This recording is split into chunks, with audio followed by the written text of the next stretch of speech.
நாம் சாந்தமாய் கண்களை மூடி அந்த சராசரங்களை படைத்த சர்வ வியாபி, சகலத்தின் தண்ணீர் மேலே அசைவாடியவர், உருவமற்ற பூமி மேல் அசைவாடி இந்த உலகத்தையே உருவாக்கிய கொடுக்கிற ஆவியானவர், உருவாக்குற ஆவியானவர், நம் முற்பதாக்களை வழிநடத்திய ஆவியானவர், அன்னை மரியாளை நிரப்பி திருச்சபையை நிரப்பி இந்த உலகம் முழுவதையும் நிரப்பி ஆவியானவர் எங்களை வழிநடத்த வாரும்.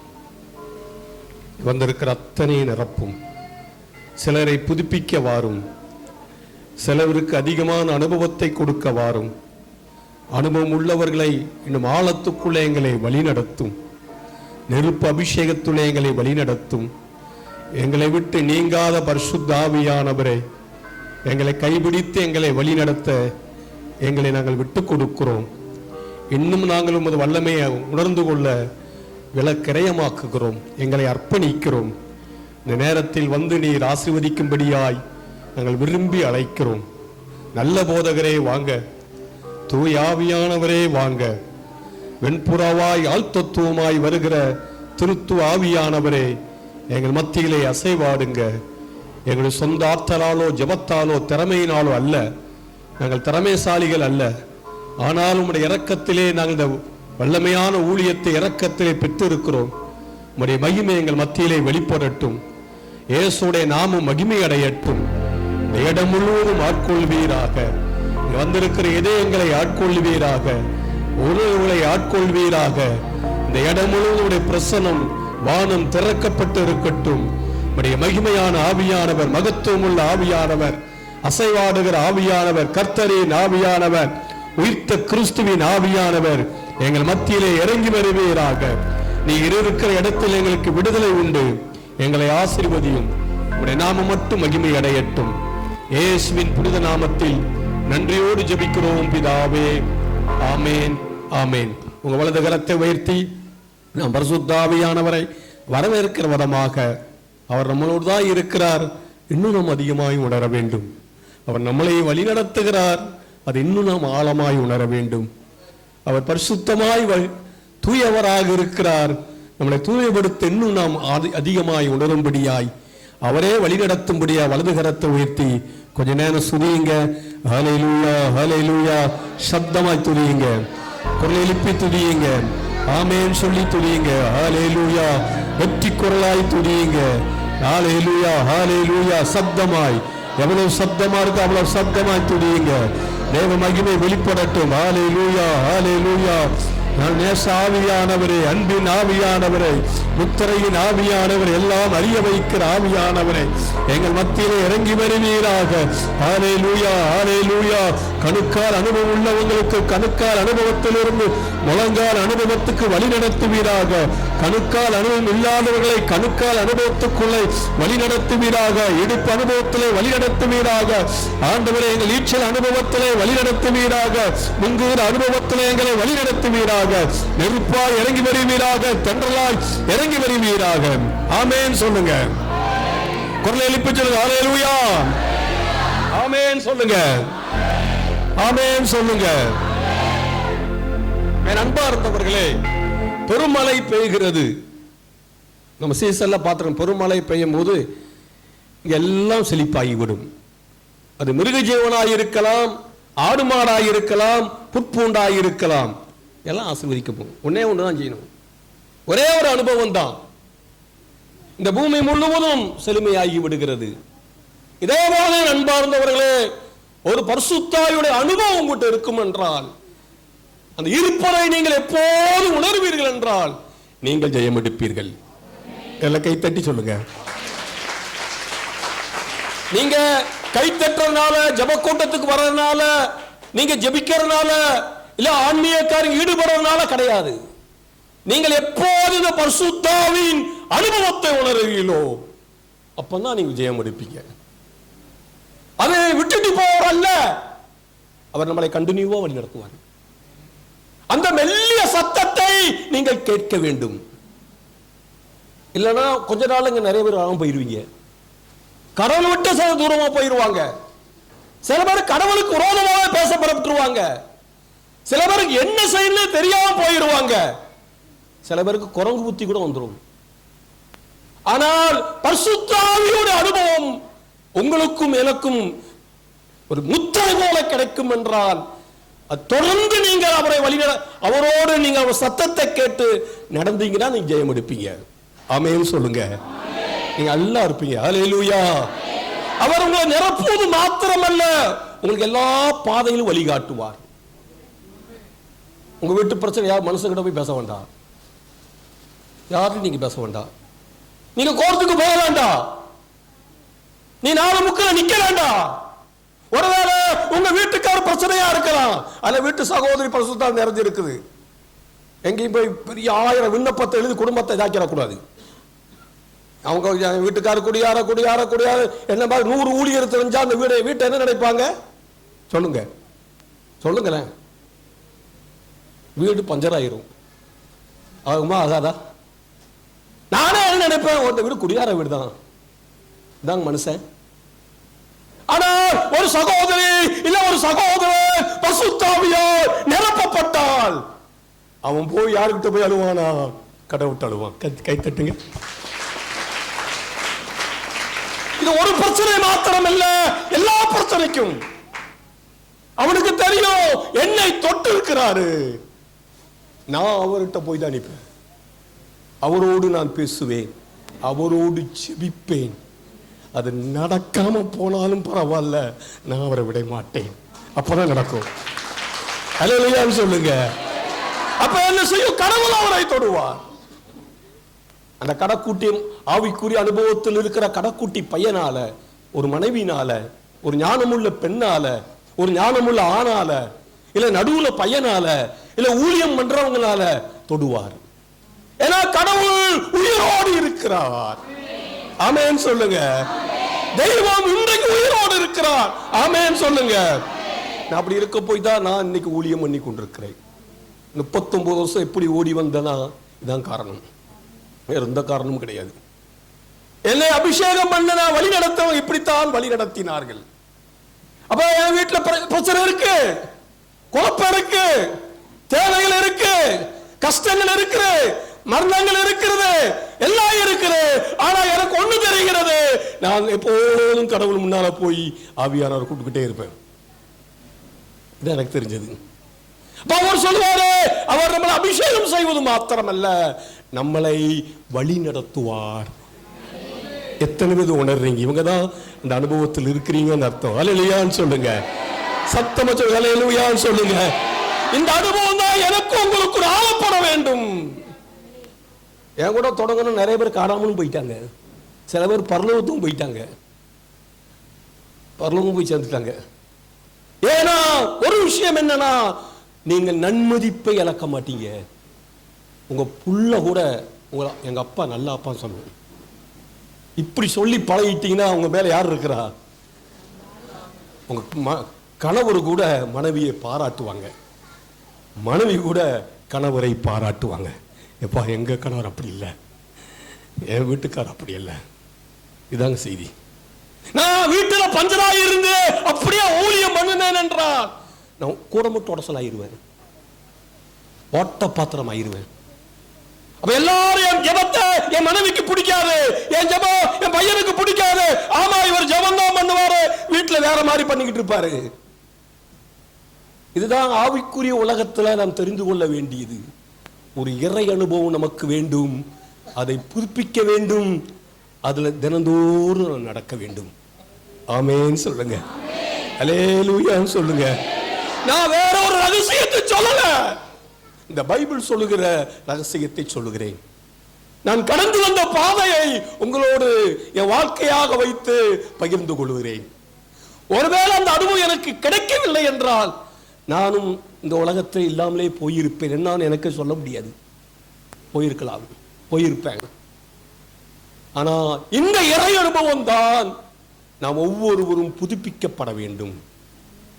ஆகவே நான் திருவிவிலியம் சொல்லுகிறது, ஆண்டவரின் ஆவி எங்கு இருக்கிறாரோ, வசனத்தை பிடிங்க, அதிகாரம் வசனம் இல்ல, யாரும் பைபிளெல்லாம் பார்க்க வேண்டாம், அதிகார வசனம் 2 கொரிந்தியர், அழகா சொல்றாங்க 2 கொரிந்தியர் 3:17. அப்புறம் தினந்தோறும் அதை தியானிச்சுக்கிட்டு இருக்கிறேன். அப்பதான் அதை கடைபிடிப்பேன். இல்லை மனசுக்குள்ள வராது. ஏதோ கூட்டத்துக்கு வேணா பாடுவோம், ஆடுவோம், இதெல்லாம் நல்லது. பாடுறது நல்லது, ஜெபிக்கிறது நல்லது, குதிக்கிறது அதெல்லாம் நல்லது. ஆனா அதுதான் ஆன்மீகம் கிடையாது. ஆன்மீகம் என்பது நாம் அவரோடு நடப்பதுதான் ஆன்மீகம். நாம் அவரோடு பேசுவதுதான் ஆன்மீகம். அவருடைய நம்முடைய நஷ்டங்கள், காலங்கள், நஷ்டங்கள் எல்லாம் அவரோடு பகிர்ந்து கொள்ள வேண்டும். ஏதானும் ஆனா அவங்களுக்கு ஒரு இருத்தல் இருக்கும். கடவுள் என்னோடு இருக்கிறார் என்ற ஒரு இருத்தல் இருக்கும். அப்போ நீங்க எல்லா விஷயத்தையும் கடவுள்கிட்ட போய் அழுவீங்க. அழ வேண்டிய இடத்துல அழுகி ஜெபிப்பீங்க. கதறி ஜெபிக்கிறதுல கதறி ஜெபிப்பீங்க. அமைதியா ஜெபிக்கிற இடத்துல அமைதியா ஜெபிப்பீங்க. ஓலமிட்டு அழுகிற இடத்துல ஓலமிடுவீங்க. ஓலமிட்டாலும் அழுதுருக்காங்க தெரியுமா உங்களுக்கு?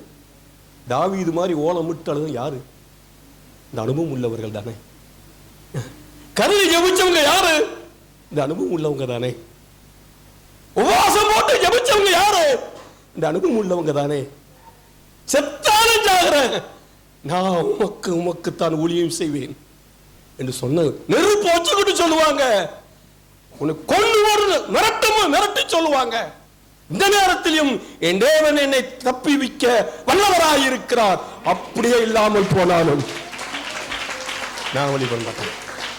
இப்படிப்பட்ட நங்கூரமான விசுவாசம் எப்படி அவங்களுக்கு வந்தது?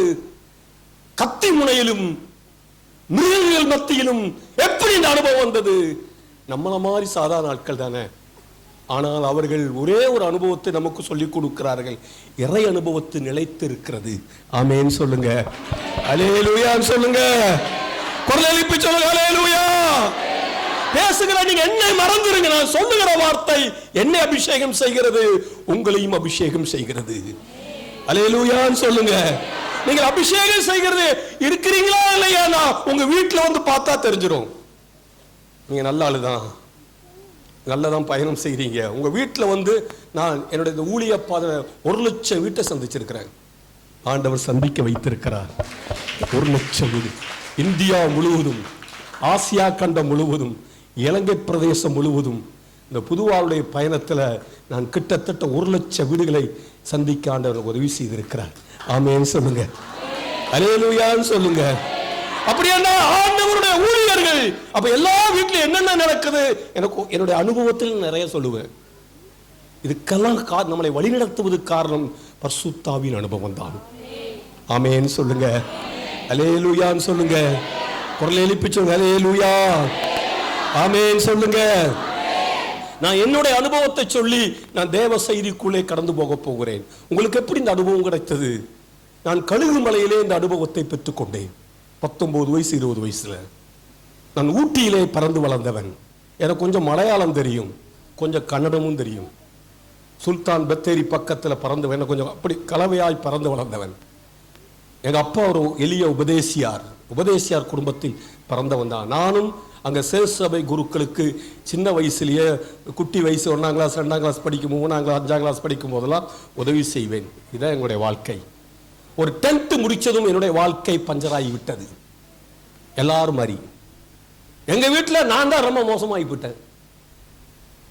ஆமேன் சொல்லுங்க. இந்த கூட்டம் ரொம்ப மோசமானவங்க ரொம்ப நிரப்பப்படுவாங்க. ஆமேன், அல்லேலூயான்னு சொல்லுங்க, குரல் எழுப்பி அல்லேலூயான்னு சொல்லுங்க. வாழ முடியலன்னு சொல்றவங்க வாழ வச்சிருவாரு. அங்க அதான் போட்டிருக்கீங்க. அல்லேலூயா, ஆமென் சொல்லுங்க. அப்ப என்னுடைய வாழ்க்கை எங்க அப்பா என்னை கவுர்ந்து பார்க்கிறாரு. அண்ணன் நல்லா இருக்காரு, தம்பி நிலையும் சரியில்லையே, முரடனா இருக்கானே, இவன் எப்படி பக்தியா வளர்ந்திருக்கிறேன். எனக்கு பக்தி நல்லா தெரியும். ஜெபமாலை செஞ்சாலும் சாப்பிடவே கிடையாது, எனக்கு தெரியும். ஆனா என்னுடைய தனிப்பட்ட வாழ்க்கை மாறிவிட்டது. SLC முடிச்சதும் என்னைய என் வாழ்க்கை மோசமாகுது என்று சொல்ல ஊரை விட்டு ஊர் கடத்தினாங்க. நான் சென்னையிலும் இருந்தேன் கொஞ்ச நாள். அதிலும் அதை விட மோசமாகி விட்டது. எனக்கு நல்லா தெரியுது நான் செய்யற வாழ்க்கை சரி கிடையாதுன்னு. ஆனா என்னால முடியல. இதான் யதார்த்தம். இன்னைக்கு அதானே குடிக்க மாட்டேன் சொல்ல குடிக்கிறேன். நான் முடியல. நான் நல்லா பார்க்கணும்னு நினைக்கிறேன், பார்த்துக்கிட்டு இருக்கிறேன், என்னால முடியல. நான் துரோகம் செய்யக்கூடாது எனக்கு துரோகம் செய்கிறேன், என்னால முடியல. எல்லாரும் மன்னிக்கிறேன் நான் நினைக்கிறேன், மன்னிக்க முடியலையே. எப்படி மன்னிக்க? என்னால முடியல, என்னால முடியல. இப்படி கேள்வி நம்மகிட்ட நிறைய இருக்குது. இந்த பிரச்சனை என்னால முடியல, என்னால முடியல, நான் இப்படித்தான் இருப்பாங்க. ஒரு இடத்துக்கு வந்துட்டேன். எல்லா இளையவர்களும் அப்படித்தான் இருப்பாங்க, நானும் அப்படித்தான் இருக்கிறேன். என்னால முடியவில்லை என்று எனக்கு நல்லா தெரியும். ஆனா நான் செய்யற ஒன்றும் என் மனசாட்சி நல்லது என்று சிக்னல் கொடுக்காது. நீ மோசமா தான் போற. ஆனா இன்னொரு பக்கம் என்னுடைய ஊனி இயல்பு, உன்னால முடியாது, நீ இப்படித்தான் வாழணும். இப்படி இருக்கும் போதுதான் தந்தை அமல்ராஜ் அடிகளார், உங்களுக்கு எல்லாருக்கும் தெரியும், ஆமென் சொல்லுங்க, கழுகுமலையிலே ஒரு 15 நாள் உபவாசம் பண்ணி கழுகுமலைக்கு வந்தார். பங்குசாமி ஆகி வந்தார் தந்தை அமல்ராஜ் அடிகளார். ஃபாதர் அண்ணாசாமி, சொர்ணமாணிக்கண்ணன், இவங்கெல்லாம் எங்களை வளர்த்தெடுத்த மூத்த சகோதரர்கள், தந்தையர்கள், ஆன்மீக வழிகாட்டிகள். அல்லேலூயான்னு சொல்லுங்க, சத்தமா சொல்லுங்க, அல்லேலூயா. இன்னும் குரல் எழுப்பி சொல்லுங்க, ஒரு பெரிய அல்லேலூயா போடுங்க பாப்போம், சத்தமா போடுங்க பாப்போம், ஒரு இடி இடிக்கிற மாதிரி போடுங்க பாப்போம், சாத்தான மிரட்டுற மாதிரி போடுங்க பாப்போம். ஏன் சத்தமா போடுறோம்? இது மாத்திரம் கேட்டுறாங்க, அதெல்லாம் போட்டுருவோம். ஏன் சத்தமா போடுறோம்? இந்த கூட்டத்தில் கேட்கிறேன், ஆவிக்குரிய ஜீவியத்தில் இருக்கிற என் சகோதரா, இந்த திருமூலியத்தை வாசிக்கிற என் சகோதரி, ஏன் சத்தமா போடுறோம்? போட சொல்றோம், சொல்லுங்க.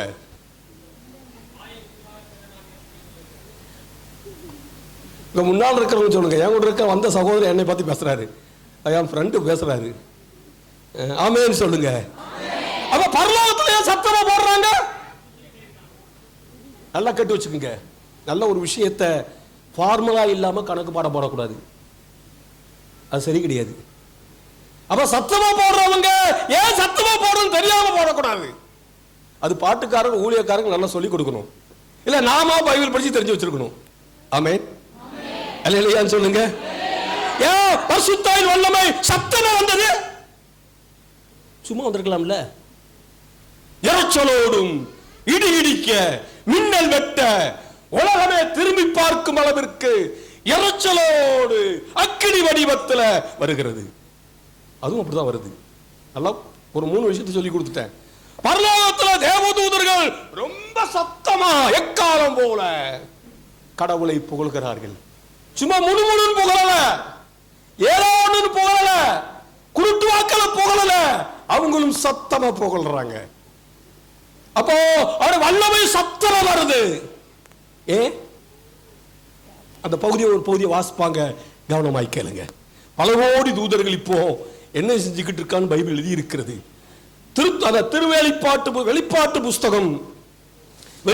புஸ்தகம் 5ஆம் அதிகாரம் 12ஆம் வசனத்தை வாசித்து பாருங்கள்.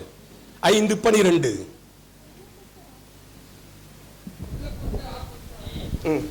யாரா மைக்கில் மைக்கு? கொல்லப்பட்ட ஆட்டுக்குட்டி வல்லமையும் செல்வமும் ஞானமும் ஆற்றலும் மாண்பும் பெருமையும் புகழ்ச்சியும் பெற தகுதி பெற்றது என்று அவர்கள் உரத்த குரலில் பாடிக்கொண்டிருந்தார்கள். பல கோடி தூதர்கள் உரத்த குரல்ல பாடுறாங்க. ஆமென், சத்தமா சொல்லுங்க.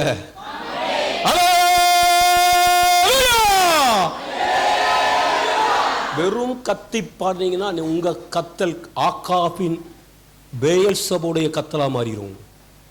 அவங்களுக்கு கத்தி தான் ஜெபிச்சாங்க, அங்க ஒரு பதில் வரல. ஒன்னும் தெரியாம கத்தக்கூடாது, அது கூப்பாடு. ஆனா இந்த பைபிள் சொல்லுகிறது, ஒரு விஷயத்தை சொல்லுகிறது. அந்த ஆட்டுக்குட்டியின் முன்பாக கோடிக்கணக்கான தூதர்கள் உரத்த குரலில் எப்படி பாத்தீங்களா பாடுறாங்க. ஆமென் அல்லேலூயா. இருக்கிறவர் எல்லாம் சொல்றாங்க. இதைத்தான் வெளிப்பாடு முழுவதும் சொல்லுகிறது. அதே போல 120 பேர் ஜெபித்துக் கொண்டு இருக்கும் போது வல்லமை இரைச்சலோடு வருகிறது, சத்தமா வருது. அப்ப நம்ம சொல்றதுக்கும் பைபிள் சொல்றதுக்கும் என்ன சம்பந்தம் இருக்கிறது? ஒரு விஷயத்தை நீங்கள் கண்டுபிடிச்சீங்கன்னா இந்த விஷயம் எனக்கும் நல்லா இருக்கும், உங்களுக்கும் நல்லா இருக்கும். ஆமென்னு சொல்லுங்க. ஏன்னா ஆட்டுக்குட்டி வெற்றி அடைந்து விட்டார். கைத்தட்டுங்க, அதெல்லாம் சத்தம்.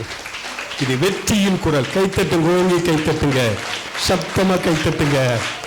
ஆமென் சொல்லுங்க. ஒரு வெற்றி அடைந்த செய்தியை முழக்கத்தோடு சொல்லணும். ஆமென். அல்லேலூயா. இதாங்க செய்தி. அவர் வல்லமையும் ஞானமும் செல்வமும் ஆற்றலும் எல்லாவற்றுக்கும் தகுதியாயிருக்கிற ஆட்டுக்குட்டியின் முன்பாக முகங்குப்புற விழுந்து உரத்த குரலில் பாடுறாங்க.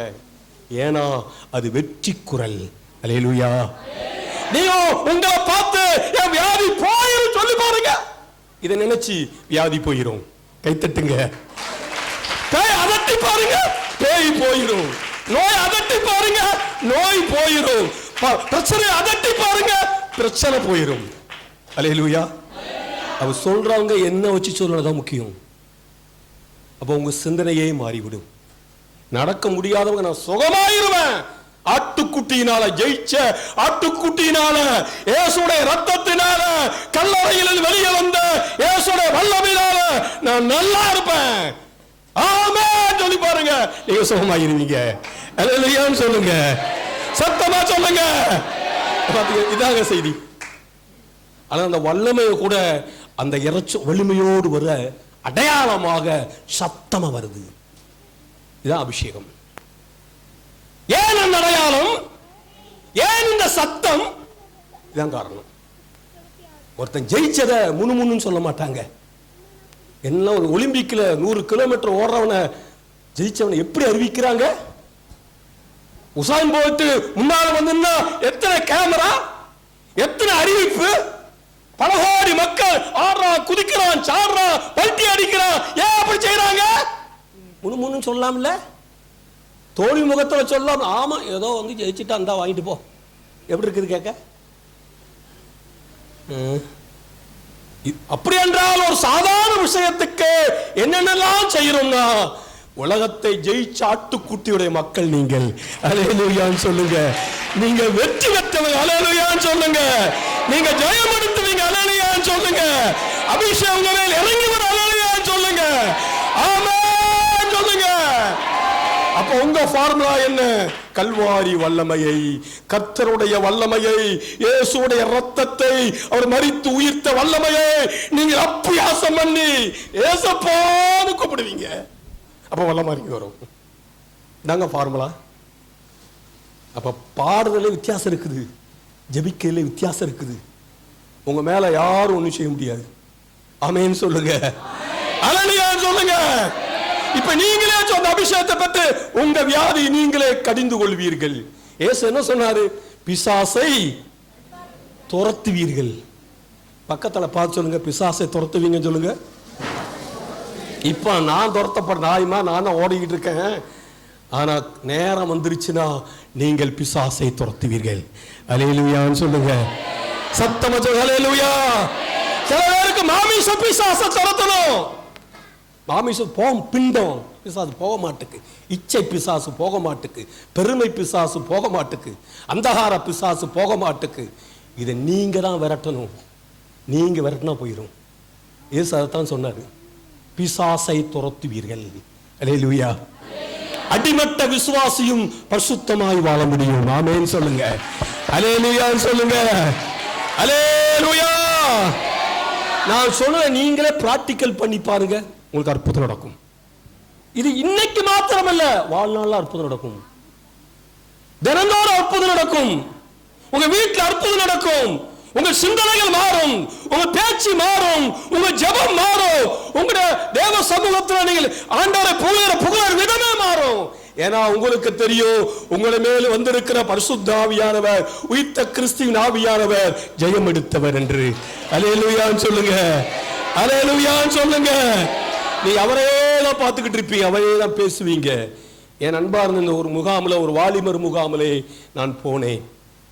நான் ஒரு உந்தப்பட்டு போனேன். எனக்கு ஒரு சத்தம் வந்த நாளைக்கு கூட்டம். 1 மாதம் எங்கள் கோயிலில் அறிவிப்பு கொடுத்தாங்க. எனக்கு ஊரில் யாரும் பழக்கம் கிடையாது. நான் கேரளா பசங்களோடும் கன்னட பசங்களோடும் பேசி பழகினவன்.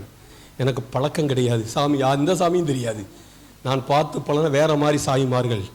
என் அன்பா இருந்தவர்களே, இந்த கூட்டத்துக்கு நாளைக்கு கூட்டம் எனக்கு ஒரு சப்தம் வந்தது. இன்னை வரைக்கும் அதுக்காக நான் நன்றி சொல்லி கொண்டு இருக்கிறேன். கைத்த இன்னை வரைக்கும், இன்றை வரைக்கும் 40 வருஷ காலமாய் என்னை கூப்பிட்ட சத்தத்தை நான் நினச்சிக்கிட்டே இருப்பேன், தேங்க்ஸ் பண்ணிக்கிட்டே இருப்பேன். இதுதான் பரிசுத்த ஆவியானவர். நான் கடந்து வந்த பாதை ஒன்று ஒன்றா நினச்சி தான் தேங்க்ஸ் பண்ணுவேன். என்னை கடவுள் இப்படித்தான் கூட்டிகிட்டு வந்தார், இப்படித்தானே அழைத்து வந்தார், நான் இப்படித்தானே இருந்தேன், இப்படித்தானே என் குடும்பம், இப்படித்தானே என் பிள்ளைகள், இப்படித்தானே அண்ணன் தம்பிகள், நாங்கள் இப்படித்தானே இருந்தோம், இன்னைக்கு என்னை இப்படி ஆக்கியிருக்கிறீங்களே. ஆமேன்னு சொல்லுங்க, அல்லேலூயான்னு சொல்லுங்க. இப்படி இருந்தாலும் இப்படி ஆயிருவாங்க. சொல்லுங்க, இப்படி இருந்தாலும் இப்படி ஆயிருவீங்க. பக்கத்துல பார்த்து, மூஞ்ச பார்த்து, முகத்தை பார்த்து சொல்லுங்க பார்ப்போம். கண்ணத்துல வச்சு சொல்ல வேண்டாம், நல்லா சொல்லுங்க. இப்படி அல்லேலூயான்னு சொல்லுங்க. அப்ப இந்த கூட்டம் எல்லாம் பெருகும், உங்க வீடும் ஆசீர்வாதமா மாறும். அல்லேலூயான்னு சொல்லுங்க. அதுக்கு தான் இந்த கூட்டத்தை ஆண்டவர் கொடுத்திருக்கிறார், ஊழியர்களை கொடுத்திருக்கிறார், அழகாய் பாடுகிறவர்களை கொடுத்திருக்கிறார். அழகா பாடுறாங்க பார்த்தீங்களா, சூப்பரா பாட்டு பாடுறவங்க எல்லாம் அதுக்கு தான் கொடுத்திருக்கிறாரு. நாங்கள் வெறும் கருவிகள், அவ்வளவுதான். எல்லா வல்லவர் அவர்தான். நாங்கள் மறைக்கப்பட வேண்டும், அவரே உயர்த்தப்பட வேண்டும். ஆமென் சொல்லுங்க. இவர்தான் நமக்கு மையம், வேற யாரும் மையம் கிடையாது. நாங்க இருப்போம், போயிடுவோம். நாங்கள் வழி நடத்துகிற சின்ன சின்ன கருவிகள், அவ்வளவுதான். வேற எந்த அறிமுகம் நமக்கு கிடையாது. அவர்தான் எல்லாம் எல்லாம். அல்லேலூயான்னு சொல்லுங்க. இதை சொல்லிக் கொடுக்கத்தான் ஊழியர்கள், குருக்கள், ஆயர்கள். வேற எதையும் சொல்லிக் கொடுக்கல. என்னைய வந்து சொல்ல வேண்டாம், அவரைத்தான் சொல்லணும். எல்லோரும் அதுக்குத்தான் இருக்கிறோம் நாம். என் நண்பர்கள் முகாமுக்கு போனேன், அது 2 நாள் முகாம். முன்னால் உட்காந்து என்னுடைய அனுபவத்தை சொல்லி நான் பரிசுத்தாயை குறித்து கொஞ்சம் முடிஞ்ச அளவுக்கு சொல்ல விரும்புகிறேன். ஆமேன்னு சொல்லுங்க, அல்லேலூயான்னு சொல்லுங்க. இப்போ கொஞ்சம் சத்தமா சொல்லுங்களேன். இப்படி சொன்னா பிசாசுக்கு ரொம்ப பயம் வந்துடும். நீங்க சல்வாரியை நினைத்து, வெற்றியை நினைத்து நீங்க சொல்ல புறப்பட்டாலே உங்க மேல் அபிஷேகம் இறங்கி வந்து கொண்டே இருக்கும். ஆமேன்னு சொல்லுங்க. நேற்று இரவு நான் கிட்டத்தட்ட 1:30 மணிக்கு எந்திரிச்சேன். உங்களுக்காக தான் ஜெபிச்சு கொண்டே இருந்தேன். நான் ஒரு ஏவப்பட்டேன். நான் ஒரு ஜெப வீரன், எப்போதும் ஜெபிக்கிறவன். என் மேல் அந்த அபிஷேகம் இறங்கி வந்தது. நான் ஒரு உபவாச வீரன், எப்போது உபவாசிக்கிறவன். என்னுடைய மூத்த பிரதர் எப்போது உபவாசிக்கிறவர்கள். இருதயசாமி ஏன் ஐயா இறந்தானு அவங்க மாமா, அவங்க அக்கா பிள்ளை வந்து அழுதா, என் பிரதர் இப்படி இறந்துட்டாரு 63 வயசுலயே. இருதயசாமியை தெரிஞ்சவங்களை கை தூக்கி காட்டுங்க. தெரிஞ்சவங்க ஒரு சிலர் தெரிஞ்சு வச்சிருக்கீங்க. அவர் அற்புதமான ஒரு தேவ மனிதர், ஒரு சிலர் தெரிஞ்சு வச்சிருக்கிறீங்க. அவங்களுடைய அக்கா புள்ள வந்து அழுகுது. அவருடைய பாடியில் இரவெல்லாம் எபித்து விட்டு, நான் கரெக்டாக 4:30 மணிக்கு பாடியை விட்டு அதிகாலை இறங்க, அவங்க அக்கா புள்ள வந்து அழுகுது. அவங்க தம்பி வந்து அழுகிறார், என் பிரதரை இப்படி போயிட்டாரே, இறந்து போனாரே, அவர் பெரிய ஊழியர் தானே, இந்த தியானமே அவர் வழியாகத்தான் கடவுள் தொட்டாரு, ஏன் என் பிரதருக்கு ஒரு புதுமை நடக்கக்கூடாது என்று சொல்லிச்சு. அவங்க அக்கா புள்ள அழுகுது. நான் சொன்னேன், எல்லாரும் மாதிரி அவர் வாழவில்லை, அவர் ஒரு புனிதரை போல, ஒரு துறவியை போல வாழ்ந்தார் என்று சொன்னேன்.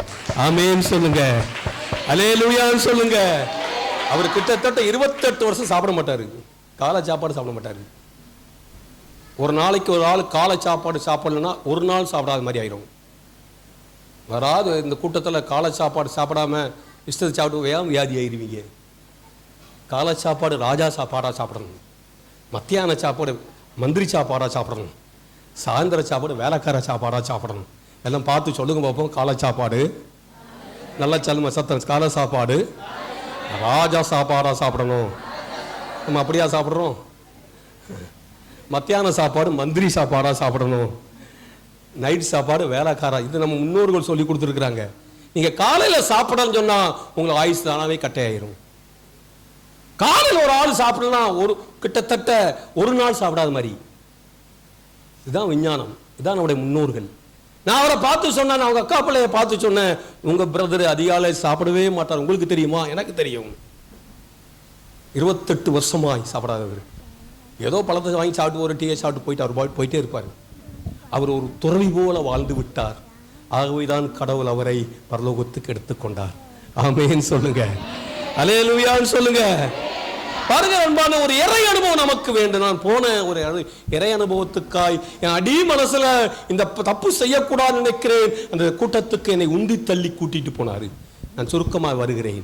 என் அன்பா இருந்தவர்களே, அந்த 2 நாள் கூட்டத்தை இதே மாதிரி பாடல் பாடப்பட்டது. அண்ணன் சொர்ணமாணிக்கம் கோர்னேஷன் பண்ணி கொண்டு இருக்கிறார். அங்கே இருக்கிற ஜான் அண்ணன் போன்றவர்கள்லாம் நல்லா அழகாய் அவங்களாம் உங்களுக்கு தெரியும், அழகாய் பாடிக்கொண்டு பரிசுத்தாய் நிறைந்து பாடிக்கொண்டு இருக்கிறார்கள். நான் முன் வரிசையிலே உட்கார்ந்து கொண்டு இருந்தேன். நான் அவங்க பேசுனதெல்லாம் அவர் அப்பதான் 30 நாள் உபவாசம் 15 நாள் உபவாசம் பண்ணி இமயமலையிலிருந்து அமரராசாமி வந்திருக்கிறார். காவி அண்டு காவி பழந்தண்ணி சாமின்னு எல்லாரும் சொல்லுவாங்க. அவர் உங்களுக்கு எல்லாருக்கும் தெரியும். இந்த குழு அவர்களால் உருவாக்கப்பட்டதுன்னு நான் நினைக்கிறேன். ஆமென் சொல்லுங்க, அல்லேலூயான்னு சொல்லுங்க. அது உங்க சேவியர் எனக்கு ரொம்ப தெரியும். சேவியரால் நான் தொடப்பட்டிருக்கிறேன். நான் சின்ன வயசில் எனக்கு இறைவாக்கு உரைத்திருக்கிறார். அவரும் எனக்கு நல்லா தெரியும். ஆமென் சொல்லுங்க, அல்லேலூயான்னு சொல்லுங்க. பெரிய அல்லேலூயா போடுங்க பாப்போம். தூதர்களோட அல்லேலூயா போடுங்க.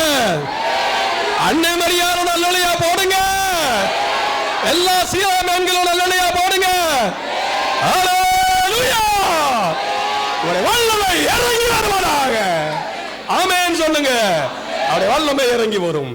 Praise the Lord. அல்லேலூயான்னு சொல்லுங்க. குரல் எழுப்பி சொல்லுங்க, அல்லேலூயான்னு சொல்லுங்க. நான் எப்போ அல்லேலூயா போடுவேன், இப்படி நினைச்சு தான் போடுவேன். அப்ப எனக்குள்ளே ஒரு சக்தி கிடைக்கும். எல்லா பயமும் துண்டக்கான துணியக்கான ஓடி போகும். எந்த கோட்டைக்குள்ள போய் நான் உட்காந்து வச்சு வந்துடுவேன். நான் பயப்பட இவ்வளவு பக்கத்தில் புலி இருந்திருக்குது. நான் வந்திருக்கிறேன்.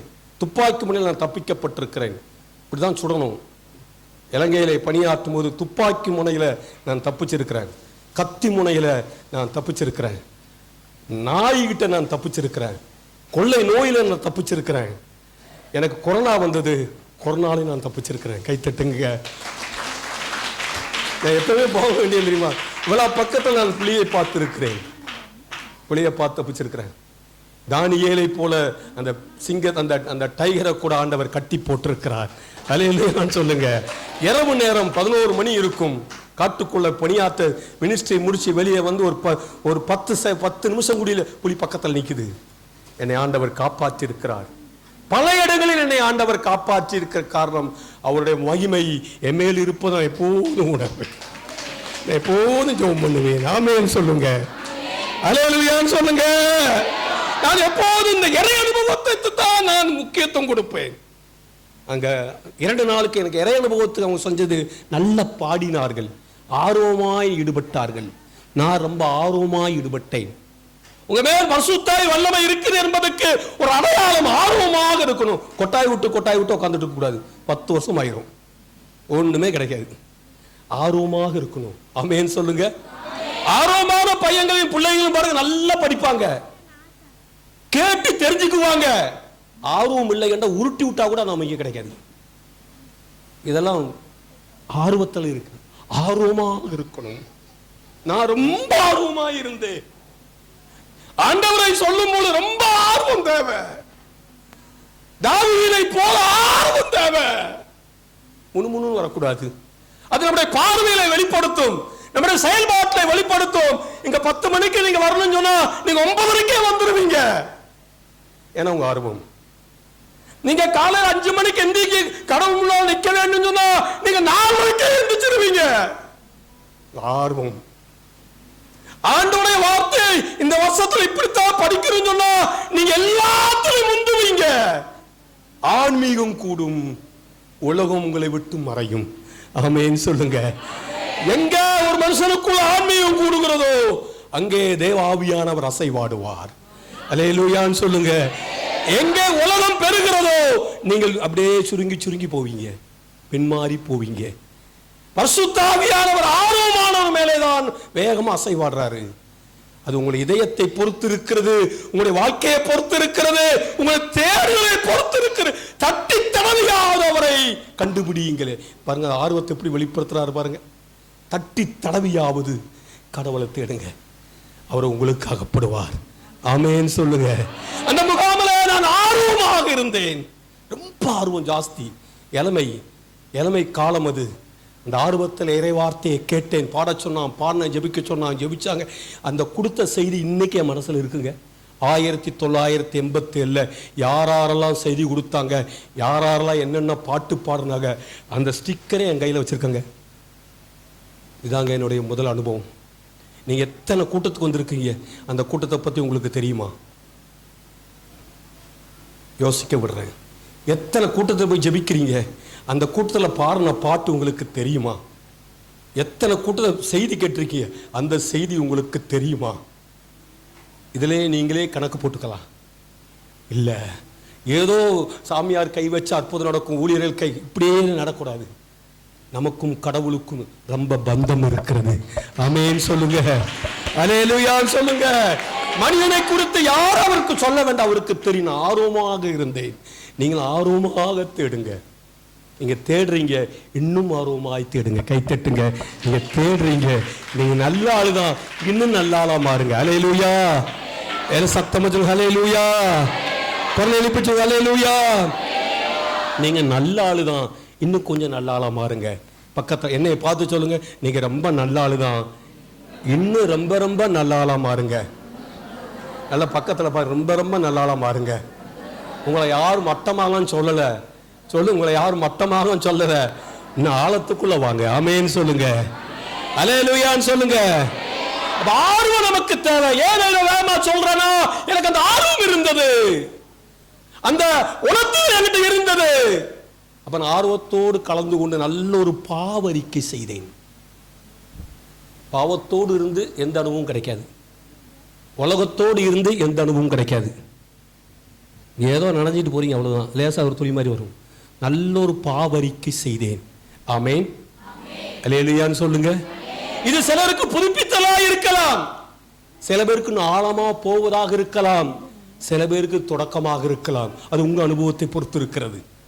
என்ன இன்னும் ஆழத்துக்குள்ள கூட்டிட்டு போங்கன்னா நான் உங்ககிட்ட பேசுறேன், எனக்கும் செய்தி தான். ஆமென், கை ஆமென் சொல்ல, கை உயர்த்திடுங்க, அல்லேலூயான்னு சொல்லுங்க. நான் சுருக்கமாய் நல்ல பாவ கவுன்சி எடுத்து நல்ல ஒரு பாவ சங்கத்தனம் செய்து நற்கரணையை தூக்கி வைத்து எல்லாரும் ஜெபிக்க சொன்னார்கள். நானும் ஜெபிச்சேன். என் வாழ்க்கையில நடந்த அந்த இறை அனுபவம் தான். ஜெபிச்சு கையை உயர்த்தி ஜெபித்துக் கொண்டிருந்தேன். அப்பதான் என் அன்பார்ந்தவர்களே, பரிசுத்த ஆவி என் மேல் இறங்கி வந்தார். கைத்தட்டுங்க, சத்தமா கைத்தட்டுங்க, கையை உயர்த்தி தட்டுங்க, கையை உயர்த்தி தட்டுங்க, கையை உயர்த்தி தட்டுங்க. அல்லேலூயான்னு சொல்லுங்க, அல்லேலூயான்னு சொல்லுங்க. என் மேல அவருடைய ஆவியானவர், தண்ணீர் மேல் அசைவாடி ஆவியானவர், இஸ்ராயேல் மக்களை மேலிருந்து வழிநடத்திய ஆவியானவர், நம்முடைய முற்பதாக்களை வேதாகமம் இல்லாமலே ஏனோக்கு, ஏனோசு, நோவா போன்றவர்கள் நியாயப்பிரமாண காலத்தில் வாழவில்லை, மனசாட்சியின் காலத்தில் வாழ்ந்த அவர்கள் காலத்திலே அவர்கள் பரிசுத்த ஆவியால் நிரப்பப்பட்டு இருந்தார்கள். இப்போ பைபிள்லாம் கிடையாதப்போ அப்படி ஒரு அனுபவம் என்னை நிரப்பியது. அந்த அனுபவம் இன்னும் என்னால் ஜீரணிக்க முடியவில்லை. எனக்கு ஒரு இறை அனுபவத்தை, இந்த உலகத்தில் இருக்கிற அனுபவத்தை விட கடவுளுடைய பரலோக அனுபவம் என்னை மூடியது. ஆமென் சொல்லுங்க, அல்லேலூயான்னு சொல்லுங்க. இதேதான் உங்களுக்கு இந்த அனுபவம் வேணும். நான் அதை பெற்றனால உங்கள்கிட்ட வேகமா சொல்றேன். ஆனால் இந்த 40 வருஷம் நான் 39 வருஷம் ஓடி வந்திருக்கிறேன். இதெல்லாம் ஓடி வந்திருக்க முடியாது. என் அன்பார்ந்தவர்கள், இந்த அனுபவத்தை இன்னொரு அனுபவம் எனக்கு நடந்தது. என் உடலிலே இன்னொரு புதுமை நடந்தது, கேட்காத புதுமை நடக்கும். நான் சின்ன வயசுல திக்குவாயன், மந்த புத்தி உள்ளவன். என் தொண்டையை பிடிச்சி பெரிய தொண்டையாய் மாற்றி விட்டார். சத்தமா சொல்லுங்க, அல்லேலூயான்னு சொல்லுங்க. அற்புதம் எப்படி நடக்கு பாருங்க. எனக்கு பேச தெரியாது, நான் திக்குவாயன், இப்படி பேசுறாங்க. என் கூட படிக்கிற பசங்களுக்கு தான் தெரியும். ஆனா என் தொண்டையை, நான் கேட்காத உன்னை என் தொண்டையை தொட்டு பெரிய தொண்டையாய் மாற்றி விட்டார். ஐயா அல்லேலூயான்னு சொல்லுங்க. இந்த அனுபவத்தை பெற்று விட்டேன். ராத்திரியெல்லாம் தூங்கலங்க, நான் தேங்க்ஸ் பண்ணிக்கிட்டே இருக்கிறேன். இதாங்க என் அனுபவம். என்னுடைய பாவம் பாம்பு தோல் உரிச்ச மாதிரி தோல் உரிக்கப்பட்டது. என் குழந்தை இரவு பகலாய் மாறியது. என்கிட்ட இருண்ட வாழ்க்கை வெளிச்சமுள்ள வாழ்க்கையாய் மாறியது. அல்லேலூயான்னு சொல்லுங்க. இதற்காக என்னுடைய முன்னோர்கள் ஜெபிச்சிருக்கிறாங்க. தந்தை அமல்ராஜ் குழு ஜெபிச்சிருக்கிறது. எங்கள் பெற்றோர்கள் ஜெபிச்சிருக்கிறாங்க. பல புனிதர்களும் என்னுடைய காவல் தூதரும் ஜெபிச்சிருக்கிறாங்க. இதான் என்னுடைய விசுவாசம். ஆமென் சொல்லுங்க, அல்லேலூயான்னு சொல்லுங்க. அன்னைக்கு நான் மனம் திரும்பும்போது கோயில் திறக்கப்படவில்லை. நான் என் அனுபவத்தை எங்கே சொன்னேன். நான் 10 வருஷம் தெருப்பிரசங்கியாராக இருந்தேன். நான் ஒரு தெருப்பிரசங்கியார். இந்த மாதிரி சட்டெல்லாம் போடலை, வேண்டெல்லாம் கழுத்தி தோற போட்டு காவி வேட்டி உடுத்தி வெள்ளை சட்டை போட்டு தெருவில் போட தொங்க போட்டு ஊர் ஊராய் கிராமம் கிராமமாய் இயேசுவை அறிவித்தேன். இதாங்க அனுபவம். ஆமேன் சொல்லுங்க. சத்தமா சொல்லுங்க, ஆமேன் சொல்லுங்க. ஒரு 3 அடி நீளத்துல 1.5 அடி அகலத்துல ஒரு போர்டு, தகர போர்டு எடுத்து அதில் பைண்ட் எடுத்து சாக் பீஸ்ல எழுதி இயேசுதான் ஆண்டவர், உலகத்துல வேற யாரும் கடவுள் கிடையாது, நான் ஒரு திருப்பிரசங்கியார். இன்னைக்கும் அதே மாதிரி தான் இருக்கிறேன் நான். இந்த அனுபவம், இந்த இயேசுவை எங்க ஊர்ல கிட்டத்தட்ட 1 லட்சம் மக்கள் கொண்ட ஊரு, 10-15 கிராமம் கொண்ட ஊரு. ஓட கயரை தொங்க போட்டு உங்க முன்னால உங்க பக்கத்துல நீங்க என்னை பைத்தியக்காரன் சொல்லுவீங்க. எனக்கு பைத்தியம் பிடிக்கல, இயேசு பைத்தியம் பிடிச்சது. அல்லேலூயா சொல்லுங்க. சில பேர் என்னை பார்த்து புருவத்தை மேலே தூக்கி கேலி பண்ணிட்டு போவாங்க. சேசராஜுக்கு பைத்தியம் பிடிச்சிருச்சு, எனக்கு பைத்தியம் பிடிக்கல, இயேசு பைத்தியம் பிடிச்சது. ஆமென் சொல்லுங்க, அல்லேலூயா சொல்லுங்க. அப்பதான் என்னுடைய அனுபவத்தை நான் தெருத்தரவாய் சாட்சி சொன்னவன், ஊரூராய் சாட்சி சொன்னவன். சூடு சொரணெல்லாம் ஒண்ணு எனக்கு கிடையாது, எல்லாம் சிலுவையிலே அறையப்பட்டாயிட்டது. அல்லேலூயான்னு சொல்லுங்க. உங்களுக்கு ஒரு இறை அனுபவம் வந்தால் உங்களுக்கு ஏற்றார் போல பரிசுத்தாவி உங்களை நிரப்புவார். நான் மறுநாள் போய் சாமியார் காலில் விழுந்து, அண்ணாசாமி காலில் விழுந்து, சாமி நான் சாட்சி சொல்ல போறேன், சாட்சி சொல்ல யாரும் தள்ளக்கூடாது, அது சரியான சாட்சி கிடையாது. வற்புறுத்தக்கூடாது, இது சரியான சாட்சியெல்லாம் கிடையாது. யாரோ வற்புறுத்திட்டு இருக்கிறாங்க. உங்களுக்குள்ளே அந்த மகிமை வந்தா நீங்க சாட்சி சொல்ல தெருவுக்கு வருவீங்க, தேவாலயத்துக்கு வருவீங்க, கெஞ்சுவீங்க, சாமி நான் சாட்சி சொல்லணும், எனக்கு விடுங்க. சாமியாரனை தட்டி பார்த்து என் முகத்தை பார்த்து என் கூட இரு, உன்னை எல்லா இடத்துலையும் பயன்படுத்துகிறேன், இதாங்க சாட்சி. நான் தெருவெல்லாம் சாட்சி சொன்னேன், எனக்கு பரிசுத்தம் கிடைத்தது, ஜெபம் கிடைத்தது, வல்லமை கிடைத்தது, தினந்தோறும் ஜபிக்கிறவனாய் மாறினேன், எப்போதும் பைபிள் படிக்கிறவனாய் மாறினேன், உபவாசிக்கிறவனாய் மாறினேன், நான் வீட்டுக்கும் நல்ல பொறுப்புள்ளவனாய் மாறினேன். ஆமென் சொல்லுங்க, அல்லேலூயா சொல்லுங்க, குரலெழுப்பி சொல்லுங்க, அல்லேலூயா. எங்க வீட்டுக்கு நான் பொறுப்புள்ளவனாய் மாறினேன், முரணனாய் இருந்த நான் எங்க வீட்டுக்கும் பொறுப்புள்ளவனாய் மாறினேன். இதெல்லாம் ஏன் நடந்தது என்றால் ஒரே ஒண்ணு, இறை அனுபவம் தான், இறை அனுபவம் தான், இறை அனுபவம் தான். இந்த இறை அனுபவங்களை உந்தி எங்கே செல்கிறது? நீங்க தினந்தோறும் ஆவியிலே ஜெபிக்கிறவளாய் மாறி விடுவீர்கள். ஆமென், அல்லேலூயா. நீ பக்தியா ஜெபிச்சிட்டு இருப்பீங்க, நல்லது. அடுத்த ஸ்டெப் மனசால ஜெபிப்பீங்க, அடுத்த ஸ்டெப் ஆவியில ஜெபிப்பீங்க. நான் சாதாரண பக்தியா இருந்தவன், அதையும் செய்கிற இன்னைக்கு நான் எப்படி ஆளா மாறேன்னா, நான் மனசால ஜெபிக்கிறேன், அதுக்கு மேல உள்ள போய் பார்க்கிறேன், நான் ஆவியிலே ஜெபிக்கிறேன். அல்லேலூயா, அல்லேலூயா, குரலெழுப்பி சொல்லுங்க, அல்லேலூயா. அப்ப உங்களுக்கு இந்த அனுபவம், அப்ப நான் போய் கடவுள்கிட்ட கேட்கிறேன், ஏசப்பா என்னை போன வருஷம் ஒரு வியாதியில் சுகமாக்கினீங்க, நான் 6 மாசம் தான் ஓடி வந்தேன், விழுந்து போன, இப்போ உங்க எங்க ஆவியா நிரப்பி இருக்கிறீங்க, நான் விழுந்து போவேன் என்று கடவுள்கிட்ட பேசுறேன். என் அனுபவத்தை சுருக்கமா தான் சொல்லிட்டு வரேன். நான் விழுந்து போய் விடுவேன், என்ன என் மேல் நம்பிக்கை கிடையாது. இப்ப ஆண்டவர் சொல்றாரு, அன்னைக்கு உன் பக்கத்தில் உன்னை சுகமாக்கினேன், இன்றைக்கு நான் சுகமாத்திரமல்ல உனக்குள்ளே வந்திருக்கிறேன் என்று சொன்னார். அல்லேலூயான்னு சொல்லுங்க, சத்தமா சொல்லுங்க, அல்லேலூயான்னு சொல்லுங்க, ஆமென் சொல்லுங்க. என் அன்பார்ந்தவர்களே, இந்த ஆண்டவரின் ஆவியானவரை பேசுறேன். ஆண்டவர் சொல்றாரு, நீ தினந்தோறும் எல்லாம் நீ வாலிப வயசுல கடைபிடிச்சியோ அதெல்லாம் கிழிச்சு தூர போடு, போய் பார்க்காத, நிக்காத, தீய கொளுத்து, சாம்பலாக்கு. நீ இந்த இறை வார்த்தை வாசிக்க வேண்டும், தினந்தோறும் பைபிள் படிக்க வேண்டும். இந்த பைபிளை நான் கிட்டத்தட்ட 100 மேலே இந்த பைபிளை படிச்சிருக்கிறேன். ஆமேன்னு சொல்லுங்க. நீங்க இன்னைக்கு எந்த அதிகாரம் படிச்சீங்க? உங்களுடைய ஆவிக்குரிய ஜீவியத்தில் நீங்க எப்படி இருக்குன்னு சொல்றேன். இன்னைக்கு என்ன படிச்சுக்கிட்டு இருக்கீங்க? இதுதான் உங்க ஆவிக்குரிய ஜீவியம். பைபிளே படிக்காதவன் எப்படி ஆவியானவர் பயன்படுத்துவார்? அப்படியெல்லாம் பயன்படுத்த மாட்டாங்க. பரிசுத்தாவி நிரம்பாதவன் எப்படி ஆவியானவர் கண்டினியூப்படுத்துவார்? அப்படியெல்லாம் செய்ய மாட்டார். நான் ஒரு நாளைக்கு 5 அதிகாரம் வைத்து தானியேல் புஸ்தகத்தை வந்து படிக்கிறேன். எசேக்கியா புஸ்தகத்தை முடித்து தானியேலுக்கு வந்திருக்கிறேன். பலவிதமா படிக்கிறேன், ஆனா ரெகுலரா ஒன்று படிச்சுக்கிட்டே வருவேன். 5 அதிகாரம் 10 அதிகாரம் தான் நான் 40 வருஷமா செஞ்சுக்கிட்டு இருக்கிறேன். இந்த பைபிள் ஆழமாய் மாறும். எனக்கு ஜெபம் ரொம்ப கஷ்டமா இருந்தா பைபிள் ஒரு 10 அதிகாரம் படிச்சா ஜெபம் தானா வரும். கைத்தட்டுங்க, கைத்தட்டுங்க, அல்லேலூயான்னு சொல்லுங்க, குரல் எழுப்பி சொல்லுங்க. அப்போ ஆண்டவர் எனக்கு இதை சொல்லி கொடுத்தாரு. அப்போ உன்னுடைய பாவம் எல்லாம் வேறறுக்கப்பட்டு இருக்கிறது, அடியில் இருக்கிறது. என் பைபிளை படிச்சு மனப்பாடம் பண்ணு. இதான் நாங்கள் தொடங்கி இன்ன வரைக்கும் செய்யறேங்க.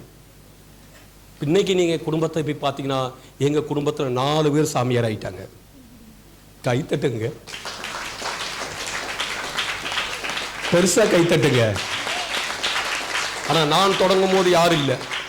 என் பையன் சாமியார் தான், டிவைன் சாமியாரா இருக்கிறார். டேனியேல் சாலக்குடி சாமியாராய் மிஷனரியாய் ஏலாவூர்ல பணியாற்றி கொண்டிருக்கிறார். கொரோனா காலத்தில் அவர் சாமியார் ஆனார்.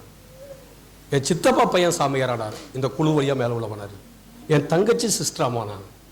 என்னுடைய தம்பி பிள்ளை இப்பதான் ஒரு 3 வருஷத்துல சிஸ்டரா போயிருக்கா, படிச்சுக்கிட்டு இருக்கிறா. இதெல்லாம் எப்படி நடந்தது? எங்கள் பிள்ளைகள் படிச்சு மேலே வந்தார்கள், பெரிய பெரிய ஆளாய் மாறி விட்டார்கள். அல்லேலூயான்னு சொல்லுங்க. எந்த பைசா இல்லாம வேலைக்கு போயிட்டாங்க. நான் இயேசுவை சொல்லி கொடுத்தேன், நான் வாழ்க்கையில சொல்லி கொடுத்தேன். இப்படித்தான் வாழணும், இல்லைன்னா பரலோகம் போ, கடவுள் எடுத்துக்கிட்டோம். நான் அப்படி ஆளு, நான் அப்படி வாழ்ந்தவன், வாழுகிறவன். பார்த்துக்கோ, இப்படிதான் இருக்கணும். எந்த பின்னாலையும் பின்னாலும் போய் நோட்டம் பார்க்க மாட்டேன். அவளுக்கு சொல்ல வேண்டியது சொல்லி கொடுத்துருவேன். இப்படிதான் வாழணும், இப்படிதான் இருக்கணும். உலக மாதிரியை பின்பற்றாத, உன்னை உலகம் வேற மாதிரி கொண்டு போயிடும். இயேசுவை பின்பற்று. அப்போ குடும்பத்தை ஆண்டவர் ஆசீர்வதித்தார். இன்னைக்கு குழு வழியா எத்தனையோ ஆசீர்வாதமாய் என்னை ஆண்டவர் பயன்படுத்தி கொண்டிருக்கிறார். அல்லேலூயான்னு சொல்லுங்க. இது ஒரு பரிசுத்தாவி அனுபவம் என் அன்பார்ந்தவர்களே. இது கண்டினியூவாவே நடக்கணும். நான் நல்ல ஆரோக்கியமா இருக்கிறேன். கைத்தட்டுங்க. ஏன் நல்ல ஆரோக்கியமா இருக்கிறேன்? நான் இதுவரை குடிச்சதே கிடையாது. குடினாலும் என்னன்னு தெரியாது. நான் எனக்கு தெரியும் இத்தனை வயசு வாழ்வுன்னு எனக்கு தெரியும். தெரியுமா? என் வயசு எனக்கு தெரியும். நீ இத்தனை வயசோட நல்லா வாழ்வேன். நான் என் வயசு சொன்னாதான் உங்களுக்கே புரியும். சரி, எனக்கு 58 வயசு முடிஞ்சு போச்சு. கைத்தட்டு. 58 வயசு. எனக்கு எந்த வியாதியும் கிடையாது, எந்த பிரஷரும் கிடையாது, சுகரும் கிடையாது, எதுவும் கிடையாது. ஏன்னா நல்ல பழக்க வழக்கத்தை இளமையிலே சுமந்தேன். ஆமென், அல்லேலூயான்னு சொல்லுங்க. என்னன்னாலும் பைபிளை படிச்சுக்கிட்டே இருப்பேன், பைபிளை படிச்சே திட்டமிடுவேன். கவலைப்பட மாட்டேன். நடக்குது நடக்கட்டும், என்ன நடந்தாலும் நடக்கட்டும். உமக்கு தெரியாதா? ரொம்ப ஆயிடுச்சு கடவுட்டு போய் ஒரு மலையில போய் அழுதுருவேன். கடவுட்டு போய் வேற யார்ட்டும் கொட்ட மாட்டேன். எனக்கு தெரியும் பரிசுத்த ஆவியானவர் நம்மளை நிரப்பியவர் நமக்கு வழிகாட்டுவார். ஆமென், அல்லேலூயான்னு சொல்லுங்க. உங்க வீட்டை பத்தி அவருக்கு தெரியாதா? உங்க கணவனை பத்தி அவருக்கு தெரியாதா? உங்க பிரச்சனை பத்தி உங்களுக்கு தெரியாதா? உங்க பிள்ளைகளை பத்தி அவருக்கு தெரியாதா? கல்யாணத்தை பத்தி தெரியாதா? நீங்க எப்படி இருக்கிற அவருக்கு எல்லாருக்கும் தெரியும். நீங்க அவரோடு பேசணும், என்ன வேணாலும் கேட்கணும். அப்போ உங்களை அவர் வழி நடத்துவார். என்னைக்கோ ஒரு நாள் அல்ல, இது தினந்தோறும் ஆண்டவரையும் ஆண்டுடைய வல்லமையும் தினந்தோறும் நாடுங்கள். ஆமென். எல்லாம் 2 கை வைத்து சுதிப்போம். கொஞ்ச நேரம் சுதிப்போம் பார்ப்போம். ஹல்லேலூயா, ஹல்லேலூயா. சத்தமா துதிங்க. ஹல்லேலூயா, ஹல்லேலூயா. சத்தமாய் ஹல்லேலூயா, ஹல்லேலூயா, ஹல்லேலூயா, ஹல்லேலூயா, ஹல்லேலூயா, ஹல்லேலூயா, ஹல்லேலூயா, ஹல்லேலூயா. குரல் எழுப்பி கண்ணை மூடி துதிங்க. ஹல்லேலூயா, ஹல்லேலூயா, ஹல்லேலூயா, ஹல்லேலூயா, ஹல்லேலூயா, ஹல்லேலூயா. இன்னும் சத்தமாக ஹல்லேலூயா, ஹல்லேலூயா, ஹல்லேலூயா, ஹல்லேலூயா, ஹல்லேலூயா, ஹல்லேலூயா, ஹல்லேலூயா, ஹல்லேலூயா, ஹல்லேலூயா. சத்தமாய் ஹல்லேலூயா. குரல் எழுப்பி ஹல்லேலூயா, ஹல்லேலூயா, ஹல்லேலூயா, ஹல்லேலூயா, ஹல்லேலூயா. ஆமென் சொல்லுங்க. சத்தமா சொல்லுங்க. ஆமென் சொல்லுங்க. இப்ப பரிசுத்த ஆவி அனுபவத்தை குறித்து நான் என்னுடைய அனுபவத்தை அவ்வளவு நேரம் பேசி இருக்கிறேன். இந்த பரிசுத்த ஆவி ஆழமான அனுபவ செய்தியா உங்களுக்கு கொடுக்கிறேன். ஆமென் சொல்லுங்க. உங்களை ஆண்டவர் விடமாட்டார், உங்களை அவர் பாதுகாப்பார், உங்களை ஆசீர்வதிப்பார். உங்க பிள்ளைகள் ஆண்டவருக்கு முன்னால ஊழியம் செய்வார்கள். அல்லேலூயான்னு சொல்லுங்க. உங்கள் பிள்ளைகள் ஆசீர்வதிக்கப்படுவார்கள். உங்கள் தலை உயர்த்தப்படும், உங்கள் கொம்பு உயர்த்தப்படும். நீங்கள் கீழாகாமல் மேலாவீங்க, நீங்கள் வாளாகாமல் தலையாவீங்க. உங்களை உயர்ந்த இடத்துக்கு அழைத்து செல்வார். அல்லேலூயான்னு சொல்லுங்க. ஆண்டவர் உங்களை உயர்த்துவதற்கு எத்தனை வருஷம் எடுக்கிறாரு? ஆண்டவர் உங்களை உயர்த்துவதற்கு எத்தனை வருஷம் எடுக்கிறார்? யாருக்காவது தெரிஞ்சா கையை காட்டுங்க. பைபிள் படிக்கிறவங்களுக்கு தெரியணும். இதெல்லாம் என்னை உயர்த்துவதற்கு கடவுள் எடுத்துக்கொள்கிற வருஷம் 13 வருஷம் தாங்க. யோசேப்பை 13 வருஷத்துல கோபுரத்தில் உட்கார வைத்தார். இதாங்க கடவுள். நான் 40 வருஷம் திரும்பி பார்க்கிறேன், எவ்வளவு உயரத்துல போயாச்சு. ஒரு யோசேப்பை உயர்த்துவதற்கு கடவுள் எடுத்துக்கொண்ட வருஷம் 13 வருஷம் தான். அகதியா இருந்த யோசேப்பை உயர்த்துவதற்கு, தாவீதை உயர்த்துவதற்கு 30 வயசுல, கிட்டத்தட்ட 14-13 வயசுல அவரு அதே போலதான் 13 வருஷத்துல 30 வயசுல ராஜாவாக மாறினார். கைத்தட்டுங்க, அல்லேலூயான்னு சொல்லுங்க. இப்ப உங்க தலைமுறையில இந்த பிள்ளைகள்லாம் ஆசீர்வதிக்கப்படுவாங்க. உங்க வயிற்றுல இருக்கிற பிள்ளைங்க, ஓடி விளையாடுற பிள்ளைங்க, கல்லூரி படிக்கிற பிள்ளைங்க, உங்க வாம்பள பசங்க, உங்க பொட்ட பிள்ளைங்க, கையில இருக்கிற குழந்தைகள் எல்லாம் மேல உயர்த்துவாரு. அல்லேலூயான்னு சொல்லுங்க. நீங்க இதெல்லாம் பைபிள் படிச்சு தெரிஞ்சுக்கணும். யாக்கோபை உயர்த்துவதற்கு எத்தனை வருஷம் கடவுள் எடுத்தாரு? 20 வருஷம் எடுத்தாரு. 20 வருஷம் தான். 13 வருஷம், 13 வருஷம், 20 வருஷம். தானியேலை உயர்த்துவதற்கு எத்தனை வருஷம் எடுத்தாரு? 22 வருஷம் தான். அப்படின்னா இங்க இருக்கிற அத்தனை பேரும் ஒரு 20 வருஷத்துக்கு பிறகு பார்த்தா நீங்க தான் பெரிய பெரிய ஆட்களாக இருப்பீங்க. இந்த தேசத்தை ஆளுவீங்க, உங்க தேசம், உங்க வீட்டை ஆளுகை செய்வீங்க, எல்லா விதத்தையும் ஆசீர்வாதமாக இருப்பீங்க. ஆமென் சொல்லுங்க, அல்லேலூயான்னு சொல்லுங்க. அப்போ ஐயோ அப்பா நான் அப்படி இருக்கிறேன் இப்படி இருக்கிறேன்னு சொல்ல மாட்டீங்க. அப்படின்னா என்கிட்ட தகராறு இருக்கு, நான் சரியில்லை. நீங்கள் உயர்த்தப்படுவதற்கு கடவுள் எடுத்துக்கொண்ட வருஷம் இருக்கிறது. ஆமென், அல்லேலூயான்னு சொல்லுங்க. போகட்டும், இறைச்செய்திக்கு வருவோம். பரிசுத்த ஆவி யாருகிட்ட எல்லாம் இருக்கிறார் என்பதை சொல்லிக் கொடுக்க போறேன். ஒரு நாள் 5 பாயிண்ட் கொடுக்கிறேன். இரண்டாவது, பரிசுத்த வல்லமைக்காக நாம் என்ன செய்ய வேண்டும்? என் அனுபவத்திலிருந்து 2 காரியத்தையும் உங்களுக்கு சொல்லிக் கொடுக்க போறேன். ஆமென். எல்லாம் கவனமா இருக்கிறீங்களா? காது கொடுத்து கேட்கிறீங்களா? அல்லேலூயான்னு சொல்லுங்க. குரல் எழுப்பி அல்லேலூயான்னு சொல்லுங்க. முதலாவது இதை கண்டுபிடிங்க, நானும் கண்டுபிடிக்கிறேன். பரிசுத்த யார்கிட்ட இருப்பாருன்னா, முதலாவது யார்கிட்ட இருக்கிறாருன்னா வாழ கத்துக்குவாங்க. இவங்கிட்ட இருக்கிறார், வாழ கத்துக்குவீங்க. இதுதான் அவர் சொல்லி கொடுக்கிறாரு. உங்க மேல அபிஷேகம் இருக்கிறது என்றால் அடையாளம் என்ன? இங்க பாடுறவங்களுக்கு அடையாளம் என்ன? பேசுறவனுக்கு அடையாளம் என்ன? கேட்கிறவங்களுக்கு அடையாளம் என்ன? நீங்கள் வாழ கத்துக்குவீங்க. ஆமென். பக்கத்துல பார்த்து நீங்க வாழ கத்துக்குவீங்கன்னு சொல்லுங்க. வாழ தெரியாம இருக்கமே, இதாங்க முதல். பரிசுத்த ஆவி எனக்குள் இருக்கிறார் என்றால் இயேசு போதித்தார், அவர் நிறை உண்மையை நோக்கி உங்களை வழி நடத்துவார். நான் சாதாரண தமிழ்ல சொல்றேன், வாழ கத்துக்குவீங்க. இது எங்கே எழுதி இருக்கிறது? யோவான் எழுதின நற்செய்தி 16ஆம் அதிகாரம் 13ஆம் வசனத்தை எல்லாரும் எடுத்துக்கங்க, எல்லாரும் எடுத்துக்கங்க, எல்லாரும் எடுத்து அந்த வசனத்தை வாசியுங்க. எல்லாரும் எடுத்து வாசிங்க அந்த வேத வசனத்தை. உண்மையை வெளிப்படுத்தும் தூய ஆவியார் வரும்போது அவர் முழு உண்மையை நோக்கி உங்களை வழி நடத்துவார். நிறை உண்மையை நோக்கி, இதான் அடையாளம். நான் வாழ கத்துக்குவேன், எனக்கு வாழ கத்து கொடுத்தாரு, தான் செய்தி. ஆமென், அல்லேலூயா. உங்க வீட்டுல பிரச்சனை செய்தி அல்ல, அதுல எப்படி விடுதலையாகிற செய்தி உங்களுக்கு தெரியும். உங்க வீட்டில் இருக்கிற குழப்பமா இருக்கிற செய்தி அல்ல, அந்த குழப்பத்திலிருந்து எப்படி ஜெயிப்பேன்னு உங்களுக்கு தெரியும். உங்களுக்கு வாழ கற்றுக் கொடுப்பார். ஆமென், அல்லேலூயான்னு சொல்லுங்க. குரல் எழுப்பி சொல்லுங்க. இந்த வேறு விதமா சொல்லுகிறேன், அவர் நிறை உண்மையை நோக்கி ஒரு வார்த்தை இருக்கு. அப்ப நிறை உண்மைனா என்ன? ஒரு அழகான ஒரு சத்தியம் இது. நிறை உண்மை என்பது ஆண்டவரை அறிவதுதான் நிறை உண்மை. முடிவில்லா வாழ்வை அறிவதுதான் நிறை உண்மை. அப்ப நான் பரலோக பிரஜையாய் மாறி விடுவேன். கைத்தட்டுங்க, அல்லேலூயான்னு சொல்லுங்க. இப்போ நீங்க தூத்துக்குடி தமிழ்நாட்டு பிரஜை, இந்தியா பிரஜை இல்ல, இருக்கட்டும், நான் பரலோக பிரஜை.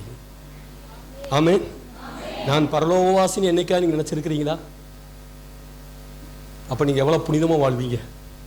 இதான் நிறைய உண்மை. உங்களுக்கு இயேசுவை பத்தி தெரியும், பரிசுத்த ஆவியை பத்தி தெரியும், பரலோகத்தை பத்தி தெரியும். இதுதான் நிறை உண்மை.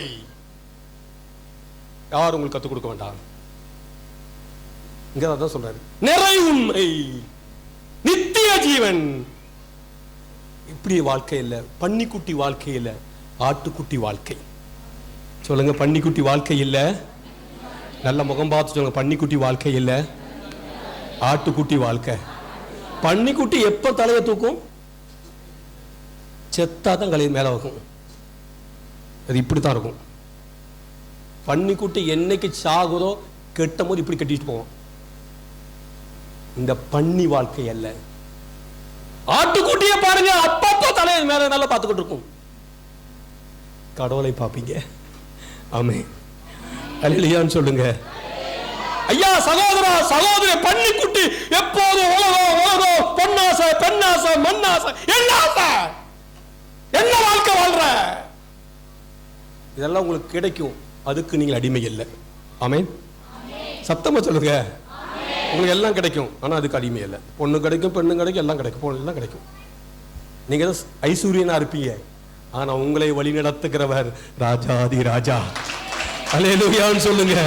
உங்களுக்கு ஐஸ்வர்யத்தை கொடுப்பாரு, பிள்ளைகளை கொடுப்பாரு, ஆனா அதை விட நீ என்ன நினைப்பீனா, எங்க அப்பன் தாயா பெரியவர். அல்லேலூயான்னு சொல்லுங்க. இதாங்க நிறை உண்மை. வாழ கத்துக்குவீங்க. உங்களுக்கு வாழ தெரியலனா, எனக்கு தெரியலனா, இன்னும் பரிசுத்தாவிக்குள்ள நான் கடந்து வரவில்லை. ஏதோ தொட்டு தொட்டு போறேன், ஆழத்துக்குள்ள போல. நான் வாழ கத்து கொடுப்பாரு. என்ன பிரச்சனைனாலும் உங்களுக்கு விடுதலை கொடுப்பார். நான் ஒரு வீட்டுக்கு போனேன். இந்த சம்பவம் சொன்னா உங்களுக்கு வேகமா புரியும். அந்த வீட்டம்மா நல்லா ஜபிக்கிற, பரிசுத்தாவி நிறைஞ்ச ஜபிக்கிற தாய். வீட்டுக்காரன் நல்லா குடிக்கிற நாரக்குடியாரன், காக்குடியாரன், முழுக்குடியாரன், நாரக்குடியாரன். நாரக்குடியாரன் எப்படி இருப்பான்? காக்குடியாரன் எப்படி இருப்பான்? முழு குடியாரன் எப்படி இருப்பான்? கௌரவ குடியாரன் எப்படி இருப்பான்? நாணய குடியாரன் எப்படி இருப்பான்? குடியில பல குடி இருக்குது. இந்த குடியாரன் நாரக்குடியாரன். ஆமேன்னு சொல்லுங்க. பன்னி மாதிரி உருண்டுட்டு வருவான் தான் நாரக்குடியாரன். ஆனா அந்த வீட்டில் இருக்கிறது சகோதரி, ஞானம் உள்ள பெண், ஜபிக்கிற பெண், நல்லா ஜபிக்கும், பரிசுத்தாய் நிறைஞ்சு ஜபிக்கிற பெண். நான் நடந்த ஒரு சம்பவத்தை உங்கள்கிட்ட கூடிட்டு காட்டுகிறேன். இந்த பெண், இந்த தாய், அந்த வீட்டுக்கு நான் போனேன். அவங்க 2 பேரும் அழுகிறாங்க, எங்களை கடவுள் விடுவித்தார் என்று. ஆமேன்னு சொல்லுங்க. அந்த ஆள் சொல்றாரு, எப்படி எங்களை விடுவித்தார்? எங்க தாய், என்னுடைய வீட்டம்மா தான், மனைவிதான் காரணம். என்ன நடந்தது? நான் ஒரு முழு குடியாரன், நாரக்குடியாரன். நைட்டு 10-12 மணிக்கு 4 பேரை கூட்டிக்கிட்டு வீட்டுக்கு வருவாராம். எப்படி இருக்கும்? நீங்க என்ன செஞ்சிருப்பீங்க? என்ன செஞ்சிருப்பீங்க? போலீஸ் ஸ்டேஷன் போயிருப்பீங்க, அண்ணன் தம்பியை கூப்பிட்டுருப்பீங்க, நாட்டாமையை கூப்பிட்டுருப்பீங்க, வக்கீலை கூப்பிட்டுருப்பீங்க, அத்துப்படியும் போட்டிருப்பீங்க. வெட்டும் குத்தும் நடந்துடும். இந்த ஆளு குடிச்சிட்டு இவன் மாத்திரம் எத்தனை பேர் வராங்க, நம்ம செய்வோம். ஆனா இந்த சகோதரியோ அப்பா கிட்ட போல, அண்ணன் கிட்ட போல, சொந்த பந்தத்தை போல, வக்கீல்கிட்ட போல, இந்த புத்தி இப்படியெல்லாம் வேலை செய்யும். இவங்களுக்கு தெரியும், என்னை ஆட்கொண்ட ஆவியானவர் உயிரோடு இருக்கிறார். ஆமேன் சொல்லுங்க. அவர் விடுதலை கொடுப்பார். ஆமேன் சொல்லுங்க. இந்த அம்மா 10 மணியிலும் ஜெபிச்சுக்கிட்டே அழும். அண்ணன் கிட்ட சொன்னாலும் பிரச்சனை, வீட்டுல போய் சொன்னாலும் பிரச்சனை. கடைசி நம்ம தான் இதாயிருவோம். கணவனை காட்டி கொடுக்க கூடாது, அவன் வர்ற பார்த்தா அப்படி இருக்குது. இதெல்லாம் கடவுள்கிட்ட போய் அழுது ஜெபிக்கிறது. இதாங்க பரிசுத்த ஆவியானவர் நிறை உண்மையை நோக்கி. அவங்க வருவாங்க, எல்லாம் பேசிக்கிட்டு வருவாங்க. அந்த வீட்டுக்கு வந்தா 4 பேரும் அந்த வீட்டுக்குள்ள போகாமலே அப்படியே போயிடுவாங்க. என்ன நடக்கும் அவங்களுக்கே தெரியாது. சில மாதங்கள் உருண்டோடி விட்டது. இந்த அம்மாவுக்கு என்னால ஒரு பக்கு பக்குன்னு ஒரு பயம், ஏதோ நடந்துடக்கூடாது பாருங்க. வீட்டுக்காரர் நிதானம் இல்லாம வரா, அவங்களும் நிதானம் இல்லாம வராங்க. ஏதோ நடந்தாலும் ஒரு பெண்ணா இருக்கிற என்ன செய்வது? ஆனா இந்த அம்மா கடவுள் முன்னால அழுது கொண்டே இருக்கும். நம்மளை தெய்வம் பாதுகாக்கிறார், விடுவிக்கிறார். ஆமென் சொல்லுங்க. ஒரு நாள் இந்த ஆளு நம்ம எங்கேயும் போகல, கடவுள்கிட்ட போய் ஜெபிக்கிறது. இதான் நீங்களும் செய்யணும். நீங்களும் தான் செய்யணும். பிரச்சனைக்கு முற்றுப்புள்ளி வரும். கடவுள் தொடுவதை நீங்களும் உணர்வீர்கள், உங்க வீட்டுல எல்லாரும் உணர்வாங்க. ஆமென் சொல்லுங்க. அல்லேலூயான்னு சொல்லுங்க. இந்த அம்மா ரத்த கண்ணீர் வடித்து அழுது ஹோட்டல்ல பாக்கும், எத்தனை பேர் வராங்கன்னு. இப்படி வாழ்க்கை சில மாதங்கள் உருண்டோடி விட்டது. எந்த பிரச்சனையும் வரவில்லை. ஆனாலும் பயம் இருந்தது, ஜெபம் அதிகமாக இருந்தது. ஒரு நாள் ஒத்தைக்கு வந்திருக்கிறாரு. கடவுள் இந்த அம்மாவுக்கு நல்ல தூக்கத்தை கொடுத்துட்டாரு. இந்த அம்மா நல்லா தூங்கிருச்சு. 1 மணி 12 மணிக்கு வராரு, நல்லா தூங்கிருச்சு. தட்டா டபா டபான்னு எந்திக்கல. என்ன நடந்தது தெரியுமா உங்களுக்கு? பின்னால வந்து ஒரு கரம் வந்து அந்த ஆளை பயங்கரமான ஒரு அடி. இப்படியும் கடவுள் தொடுவார். அடிச்ச அடியில் ஐயோ என்ன யார் அடிச்சா, என்ன யார் அடிச்சா, என்ன யார் அடிச்சா? யார் அடிச்சது? யார் அடிச்சது? அவருக்கு புரிஞ்சு போச்சு, என் துணைவியாருடைய கடவுள் என்னை அடித்து விட்டார் என்று. சத்தமா இல்லையான்னு சொல்லுங்க. இதாங்க வீடு பூட்டி இருக்கிறது, யாரும் வரல. அடி முதுகுல அடிச்சு அடியில அப்படி சுருண்டு கத்தன மனுஷன் ஓடு அழுகிறாரு, கதறாரு, மன்னிப்பு கேட்கிறார். என்னை மன்னிச்சிருங்க, நான் துரோகி, நான் விபச்சாரன், நான் குடிகாரன், தெம்மாடி, கேடு கட்டவன். என் துணைவியாரோ பரிசுத்தமான பெண், அழகானவள், ஆவிக்குரிய அளவுள்ளவன். நான் அவளுக்கு துரோகம் செய்து விட்டேன். இவருடைய சத்தத்தை வேற மாதிரி கேட்டவரு எந்திரிச்சு பார்க்க என்ன ஒரு அழுக சத்தம் கேட்கிறது இந்த வீட்டுல. வீட்டுக்காரர் மிரட்டி உருட்டி கூப்பிடுவாரு. கதவு பார்த்தா அவர் கண்ணீர் விட்டு அழுது கொண்டு இருக்கிறார். எப்படி இருக்கும்? இரவு சாமத்திலே, நடு சாமத்தில் இது நடைபெறுகிறது. கதவை திறந்து பார்த்ததும் அவருடைய காலில் விழுந்து இந்த மனிதன் மன்னிப்பு கேட்கிறார், மன்னிப்பு கேட்கிறார். அல்லேலூயான்னு சொல்லுங்க. எந்த பைசா இல்லாம ஆண்டவர் விடுவித்தார், எந்த பிரச்சனை இல்லாம பரிசுத்த ஆவியை விடுவித்தார். அல்லேலூயான்னு சொல்லுங்க, அல்லேலூயான்னு சொல்லுங்க. உங்களை அவர் நிறைவுண்மையை நோக்கி வழி நடத்துவார். என்ன பிரச்சனையா இருந்தாலும் பரிசுத்த ஆவியை கேளுங்க, இயேசுவை கூப்பிடுங்க. ஏசாயாவின் புஸ்தகம் 51ஆம் அதிகாரம் நினைக்கிறேன். 1-2 திருவசனத்தை வாசியுங்கள், வேகமா வாசிங்க. ஏசாயாவின் புஸ்தகம் 52:1-2. விழித்தெழு 51 வாசிங்க. விடுதலை நாடுவோரே, நல்ல கவனிங்க. விடுதலையை நாடுவோரே, ஆண்டவரை தேடுவோரே, ஆண்டவரை தேடுவோரே, எனக்கு செவி கொடுங்கள். நீங்கள் எந்த பாறை நின்று செதுக்கப்பட்டீர்களோ, எந்த பாறையில செதுக்கப்பட்டீங்களோ, எந்த குழி நின்று தோண்டப்பட்டீர்களோ அதை நோக்குங்கள், நோக்குங்கள். உங்கள் தந்தை ஆபிரகாமையும் உங்களை பெற்றெடுத்த சாராவையும் நினைத்து பாருங்கள். பாருங்க, நம் பாறையாய் நம்மளை உருவாக்கிய பாறை இந்த பாறை. கைத்தட்டுங்க. நமக்காய் உடைக்கப்பட்ட பாறை இந்த பாறை. என்கிட்ட வாங்க, என்கிட்ட ஜெபிங்க, என்கிட்ட அழுங்க. ஆபிரகாமை பாருங்கள், சாராரை பாருங்கள், புண்ணியவதிகளை பாருங்கள். இவங்கெல்லாம் என்கிட்ட வந்து அழுதாங்க. விடுதலை நாடுவோரே. விடுதலை நமக்கு எங்கே கிடைக்கிறது என்றால், நிறை உண்மை எங்கே கிடைக்கிறது என்றால், பரலோக தந்தையுடைய ஆவியானவரால் நமக்கு கொடுக்கிறார். ஆமென் சொல்லுங்க, அல்லேலூயான்னு சொல்லுங்க. இன்னொரு உண்மையை சொன்ன, நீங்கள் பரலோகவாசியாய் மாறி விடுவீர்கள். இன்னைக்கு இருந்தாலும் பரலோகத்துக்கு போயிருவீங்க. நான் இருதய ஒரு 3 பேருக்கு மாத்திரம் நான் உத்திரேசலத்துக்கு போயிருப்பாங்க. பூசக்கத்து ஜெபிச்சதே கிடையாது. எங்க அண்ணன் 30 வயசுல இறந்தார். நான் எங்க அண்ணனுக்கான ஜெபிச்சதே கிடையாது. எனக்கு தெரியும் உங்க அண்ணன் பரலோகத்தில் இருக்கிறார், அவர் தான் நமக்கு ஜெபிக்கிறார். அமர்ராசாமிக்கு நான் ஜெபிச்சதே, உயிரோடு இருக்கும்போது ஜெபிச்சிருக்கிறேன், இறந்தவர் ஜெபிச்சது கிடையாது. அவர் பரலோகத்துக்கு போயிட்டார், அவருக்கே நான் ஜெபிக்கணும், அவர் தான் எனக்கு ஜெபிக்கணும். எனக்கு கொடுத்த வெளிப்பாடு அதுதான். அண்ணாசாமி இறந்தார், நான் ஒரு இரவெல்லாம் அவருடைய பாடியில் இருந்தேன். அவருக்கு எதுக்கு நான் பூசை கருத்து கொடுக்கணும்? அவர் பரலோகத்துக்கு போயிட்டார். நான் பூமியில் இருக்க, எனக்கா ஜெபம் பண்ணுங்க. கடைசி இருதயசாமி இருந்தார், அவர் உயிரோடு இருக்கிற வரைக்கும் நான் ஜெபிச்சிருக்கிறேன், பூசை கருத்து கொடுத்துருக்கிறேன். இறந்த பிறகு எனக்கு வெளிப்படுத்தது, அவர் பரலோகத்தில் இருக்கிறார். ஆமென் சொல்லுங்க. அவர் தான் எனக்கு ஜெபிக்கணும், தான் எனக்கு தெரிஞ்ச வெளிப்பாடு. பாருங்க, எப்படி சொல்லி பாருங்க, நிறை உண்மையை நோக்கி. அவங்களுக்கே பரலோகங்களுக்கு நமக்கு எப்படி கிடைக்கும்? அவங்க வாழ்க்கையை நல்லா பார்த்துருக்கிறேன், அவங்க அபிஷேகத்தை நல்லா பார்த்துருக்கிறேன், அவங்க வழிமுறையை நல்லா பார்த்துருக்கிறேன். அவங்களே தான், இவரைத்தான் அவங்க சுமந்தாங்க. என் அன்பா இருந்தவர்களே, நித்திய வாழ்வு நமக்கு கிடைக்கும் நிறை உண்மை. பரலோக தந்தை அறிவீர்கள் நிறை உண்மை. பரலோக கூட்டமைப்பு அறிவீர்கள் நிறை உண்மை. நீங்க வாழ கத்துக்குவீங்க நிறை உண்மை. ஆமேன். இந்த கூட்டத்தில் எல்லாரும் வாழ வைப்பாரு. ஆமேன் சொல்லுங்க. நீங்கள் வாழ்வீர்கள். இந்த வார்த்தை தான் கைத்தட்டுங்க. இந்த வார்த்தை தான் இயேசு போதித்தார். நீங்க நல்லா இருப்பீங்க. பக்கத்துல பார்த்து சொல்லுங்க, நீங்க நல்லா இருப்பீங்கன்னு சொல்லுங்க. உங்க பிள்ளைங்க நல்லா இருப்பாங்கன்னு சொல்லுங்க. நீங்க சட்டு புட்டெல்லாம் சாக மாட்டேன்னு சொல்லுங்க. இதான் எங்க எல்லாம் வேகமா செத்தலாம் போக மாட்டீங்க, ரொம்ப நாள் வாழ்வீங்க. கைத்தட்டுங்க, ஓங்கி கைத்தட்டுங்க.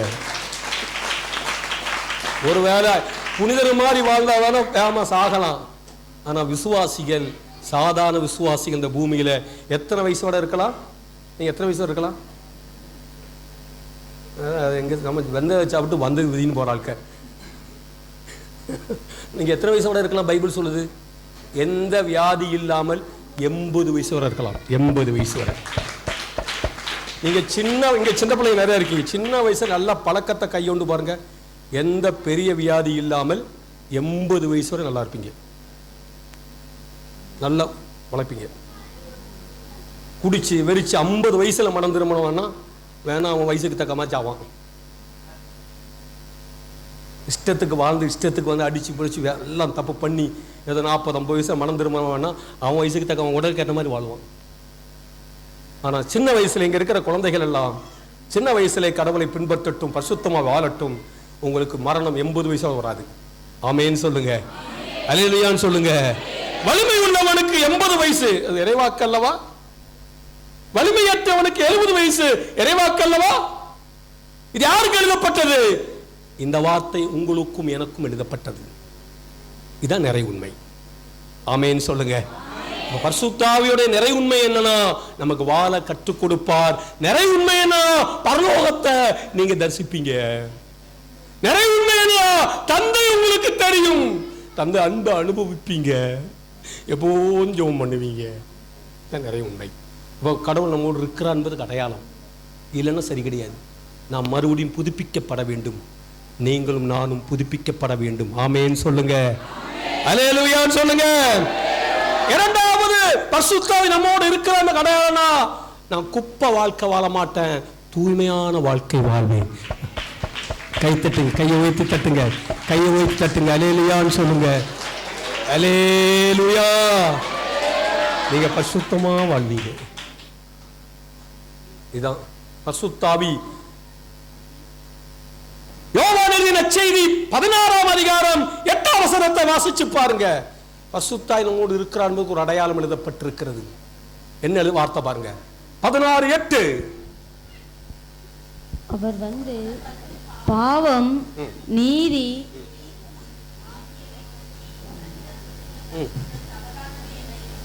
வாசிங்க. பாவத்தை குறித்தும் நீதியை குறித்தும் அவர் கண்டித்து உணர்த்துவார். நீங்கள் பாவம் செய்ய மாட்டீங்க. ஆமென், அல்லேலூயா.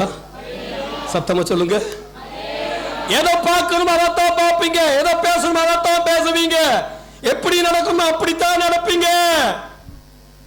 அவர் உங்களை கண்டித்து உணர்த்துவார். இது இல்லைன்னா பன்னிக்குட்டி வாழ்க்கை வந்துடும். எந்த பசப்புக்கும் மசப்புக்கும் மயங்க மாட்டீங்க. எல்லாரும் என்னையை பார்த்து சொல்லுங்க, எந்த பசப்புக்கும் எந்த மசப்புக்கும் மயங்க மாட்டோம். சிலுக்கிற சிலுக்கட்டைக்கெல்லாம் சிக்க மாட்டோம். ஆண்கள் சொல்லுங்க, சிலுக்கிற நிறைய சிலுக்குகள் வரும், சிக்க மாட்டீங்க. நீ செல்லுல வருது, சிலுக்கிற சிலுக்கட்டைக்கெல்லாம் சிக்கி நாசமாக போக மாட்டீங்க. மசக்கிற மச்சாமாரங்கிட்டெல்லாம் மயங்க மாட்டீங்க. சொல்லுங்களேன், சரியா? நீங்க கடவுளுக்காக வாழ்வீங்க. ஆமென் சொல்லுங்க. உங்களை மசக்கிற இருக்குது. இன்னைக்கு செல்போன் இருக்குது, தொலைத்தொடர்பு இருக்கிறது. நிறைய பெண்களை இடரலாக்குறது மச்சாமார்கள் தான். குடும்பத்தில் இது நடக்கும். அது பூப்பிட்டு வருவீங்க. யோசேப்பை போல உங்க மேல் பரிசுத்த ஆவி இருக்கிறார். ஆமென் சொல்லுங்க, அல்லேலூயா சொல்லுங்க. உங்களை பார்த்தாலே உங்களுக்கு ஞான பயம் உண்டாகும். ஏன்னா நீங்க கடவுளுடைய மனுஷன். பரிசுத்த ஆவியோட வேலை என்னன்னா என்னை பரிசுத்தத்துக்குள்ளே வழி நடத்துவார். எனக்கு நியாய தீர்ப்பு தெரியும், இப்படிதான் நியாயம் தீர்க்கப்படுவேன். நான் எனக்கு பரலோக நியாய தீர்ப்பு தெரியும். நீதியை குறித்தும் உங்க வீட்டுல எந்த பிரச்சனையும் தீர்த்துருவீங்க. அண்ணன் தம்பிட்ட சண்டை போட மாட்டீங்க தெரியுமா? மூத்தவர் 10 ஏக்கர் இருக்குது, எதையும் ஆசை பிடிச்சவனா இருக்கிறான். மூத்தவர் என்ன செய்யணும் உங்களுக்கு தெரியும். இல்ல சண்டை போட்டுக்கிட்டு இருப்பீங்க, ஒரு முழத்துக்கு சண்டை போடுவீங்க. அண்ணன் தம்பி சண்டை போட்டுக்கிட்டு இருப்பாங்க, கோர்ட்டுக்கு போவாங்க. அப்புறம் ஒரு விண்ணப்பத்தை வச்சிருப்பாங்க, கோர்ட்டுக்கு போயிருக்க எனக்கா ஜெபம் பண்ணுங்க. என்ன வாழ்க்கை வாழ்ற? யாரையா மாத்திர? எங்க போய் பேசிக்கிட்டு இருக்க நீ? அண்ணன் தம்பி பிரச்சனை தீர்க்க முடியாம ஜெபம் பண்ணவா? எதுக்கு? அண்ணனுக்கு கொஞ்சம் தம்பிக்கு கூடல இடம் கொடுக்கலன்னு பாருங்க. உங்களுக்கு இன்னும் சத்தியம் தெரியாம இருக்கீங்க. பைபிள் அப்படி போதிப்பதல்ல. என் அன்பார்ந்த சகோதர சகோதரிகளே, நீங்கள் பரிசுத்தமா வாழ்வீங்க, எல்லா பிரச்சனையும் லேசா தீர்த்துருவீங்க. ஆமென்.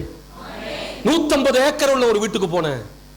அவங்க அப்பா அம்மா கஷ்டப்பட்டு 150 ஏக்கரை வச்சு இறந்து போய் இருக்கிறார். 9 பசங்க, 9 பேரும் சண்டை போட்டு விடக்கான். எல்லாம் படிச்சவங்க தான். நான் போன வீடு, அண்ணனை கூப்பிட்டேன், வாப்பான்னு கூப்பிட்டேன். பெரிய ஆளுதான். ஏன் இப்படி சண்டை? அவ வீட்டில் வந்த நாச்சியார் வந்து இப்படி ஆசைப்படுறா. அவர் தான் பார்த்தா இவருக்கு அதிகமாகிடுச்சு, இவருக்கு குறைஞ்சிருச்சு. நான் உங்களை கூப்பிட்டேன், இங்க வாங்க, பைபிளில் கொஞ்சம் நேரம் பேசினேன். 2 மணி நேரம் அவர்கிட்ட பேசினேன். பேசிட்டு சொன்னேன், இதே பிரச்சனை பைபிளில் தீர்த்திருக்காங்களா தீர்க்கலையா? உங்களுக்கே அது தெரியல, உங்களுக்கு இதை செஞ்சிருக்கலாமே நீங்க. நான் சொன்ன ஒரு கருத்தை சொன்னேன், உங்களுக்கு 15 ஏக்கர் வச்சுக்கோங்க. கடைக்குட்டி பேராசக்காரன் காயனா இருக்கிறான், அவன் பேராசை பிடிச்சி இப்படி வீட்டில் எல்லோரும் வீட்டிலையும் இருக்காங்க. சில பேர் அண்ணன் காயனா இருப்பான், சில கடைக்குட்டி பையன் காயனா இருப்பான். அந்த பிரச்சனை பெண்ணை வச்சு பேசி தரக்கூடாது. அண்ணன் தம்பி பிரச்சனைய அண்ணன் தம்பியே பேசணும். கை தட்டுங்க. இந்த ஞானம் நிறைய பேருக்கு இல்ல. அண்ணன் தம்பி பிரச்சனைய வந்து யார் தான் பேசி தீர்க்கணும்? இது உங்களுக்கு தெரியுமா? அதெல்லாம் இந்த பைபிள் படிச்சா தெரியும். உங்க மனைவி கிட்ட போய் கேட்டா என்ன ஆயிரும்? பிரச்சனை அங்கதான் வெடிக்கும். பிரச்சனை அங்கதான் வரும். எல்லா விஷயத்தையும் சொல்லலாம், ஆனா அண்ணன் தம்பி பிரச்சனை, நில பிரச்சனை, வீட்டு பிரச்சனை மாத்திரம் அண்ணன் தம்பியை தீர்த்து பாருங்க. ஆபிரகாம் இதைத்தான் செய்தார், தீர்த்தார்.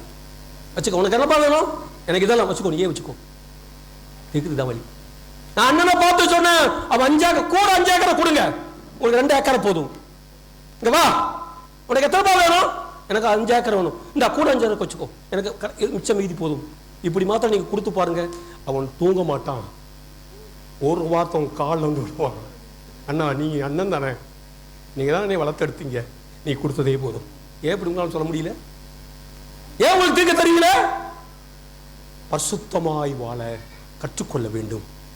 பரிசுத்தத்துக்கு ஏதுவான காரியங்கள்லாம் நாம் சரியாய் கையாள வேண்டும். அப்ப அவங்க மேல பரிசுத்தாவி இருப்பார். கைத்தட்டுங்க, சத்தமா கைத்தட்டுங்க. நீங்கள் பரிசுத்தமாய் வாழ வேண்டும். ஆமென் சொல்லுங்க, அல்லேலூயா சொல்லுங்க. எனக்கு ஒரே தம்பி, என் தம்பிக்கிட்ட இதுதான் சொல்லுவேன். நான் என் வாழ்க்கையில் இப்படிதான் செய்யறேன். அவன் வச்சுக்கப்பா, உனக்கு எவ்வளவு வச்சு எனக்கு பிச்சை கொடு. அவன் ரொம்ப சந்தோஷப்படுவாரு.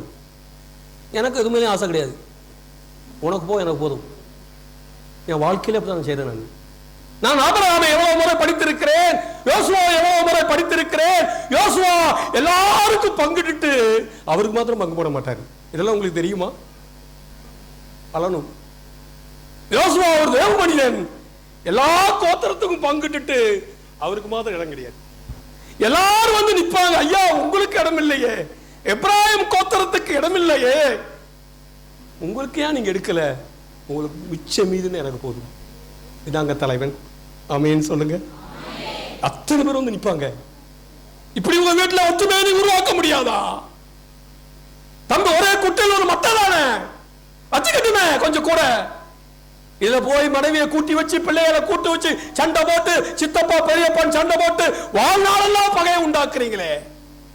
என் அன்பா இருந்தவர்களே, பாவத்தை குறித்தும் நியாய தீர்ப்பை குறித்தும் அவர் கண்டித்து உணர்த்துவார். ஆமென். சத்தமா சொல்லுங்க, ஆமென். அல்லேலூயா சொல்லுங்க. என் மேல அவர் கண்ணை வைத்து ஆலோசனை சொல்லுவார், தமும் நடத்துவார். மேல அவர் கண்ணை வைத்து ஆலோசனை சொல்லுவார். உத்தமன்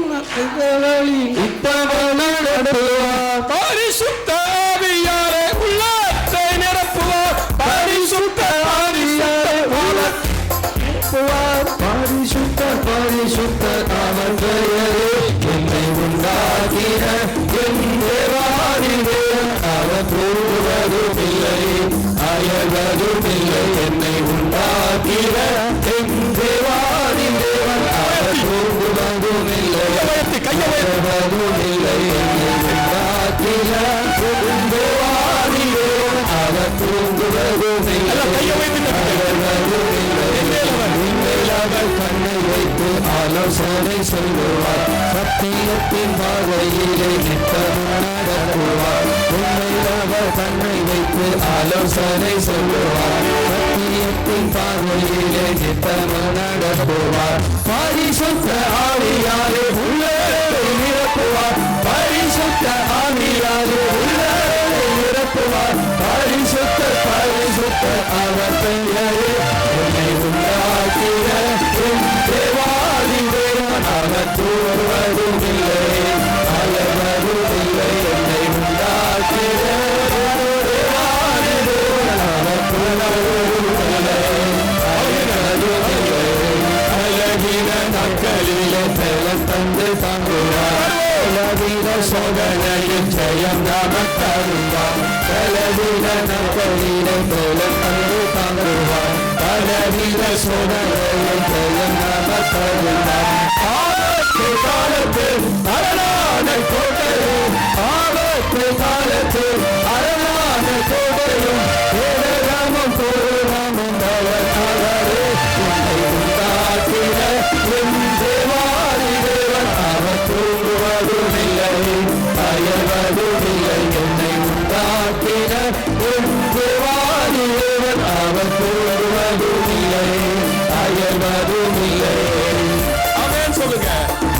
சத்தமது ஆமென். ஆமென். ஒட்டி ஒட்டி பேசணும், வெட்டி வெட்டி பேசக்கூடாது. பக்கத்துல பார்த்து சொல்லுங்க, ஒட்டி ஒட்டி பேசணும், வெட்டி வெட்டி பேசக்கூடாது. கோபப்படாத, கோமாளியாகாத. பக்கத்துல கோபப்படாத, கோமாளியாவாத. நீங்க செய்யறதெல்லாம் உங்க பிள்ளைய பார்த்துக்கிட்டு இருக்கும். அப்பந்தான் நீங்க அபிஷேகத்தை இழக்கிறீங்க. அப்பந்தான் உங்க ஜெபம் வராது. தம்பிக்கிட்ட சண்டை போட்டுட்டு எப்படிங்க ஜெபம் பண்ண முடியும்? எப்படிங்க பிரசன்னம் வரும்? அண்ணன் தம்பி பிரச்சனை தீர்க்க முடியும் எப்படிங்க தேவ வல்லமை இறங்கி வரும்? என்னங்க நீங்க பாவசியம் பண்ண போறீங்க? எத்தனை கூட்டத்துக்கு என்னங்க பிரயோஜனம்? நீங்கள் பரிசுத்த ஆவியானவர் உங்களை கண்டித்து உணர்த்துவா. ஆமென் சொல்லுங்க. எசப்பா எல்லாத்தையும் இழக்கிறேன், உங்களை நான் இழக்க மாட்டேன். அல்லேலூயான்னு சொல்லுங்க. ஒப்பற்ற செல்வத்துக்கா எல்லாம் குப்பை என்று கருதுகிறேன். ஆமென் சொல்லுங்க. இதாங்க அபிஷேகம். உங்களை கோபுரத்தில் உட்கார வைப்பாரு. அல்லேலூயான்னு சொல்லுங்க. நீங்க குறுக்கு வழியில முன்னேற மாட்டீங்க. குறுக்கு ஒளிஞ்சு விழுந்துருவீங்க. சொல்லுங்க, குறுக்கு வழியில முன்னேறக்கூடாது, குறுக்கு ஒளிஞ்சு விழுந்துருவீங்க. குறுக்கு ஒடிஞ்சு விழுந்துருவீங்க.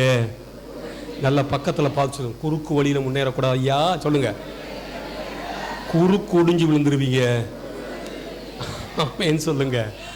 ஆசீர்வாதம் படிக்கட்டில் இருக்கிறது, லிப்டில் அல்ல. நான் கொஞ்சம் கொஞ்சமாய் ஆசீர்வதிக்கப்படுவேன். பக்கத்துல பாருங்க, நான் கொஞ்சம் கொஞ்சமா ஆசீர்வதிக்கப்படுவேன். நல்ல கொஞ்சம் கொஞ்சமா ஆசீர்வதிக்கப்படுவேன். இதாங்க ஆசீர்வாதம்.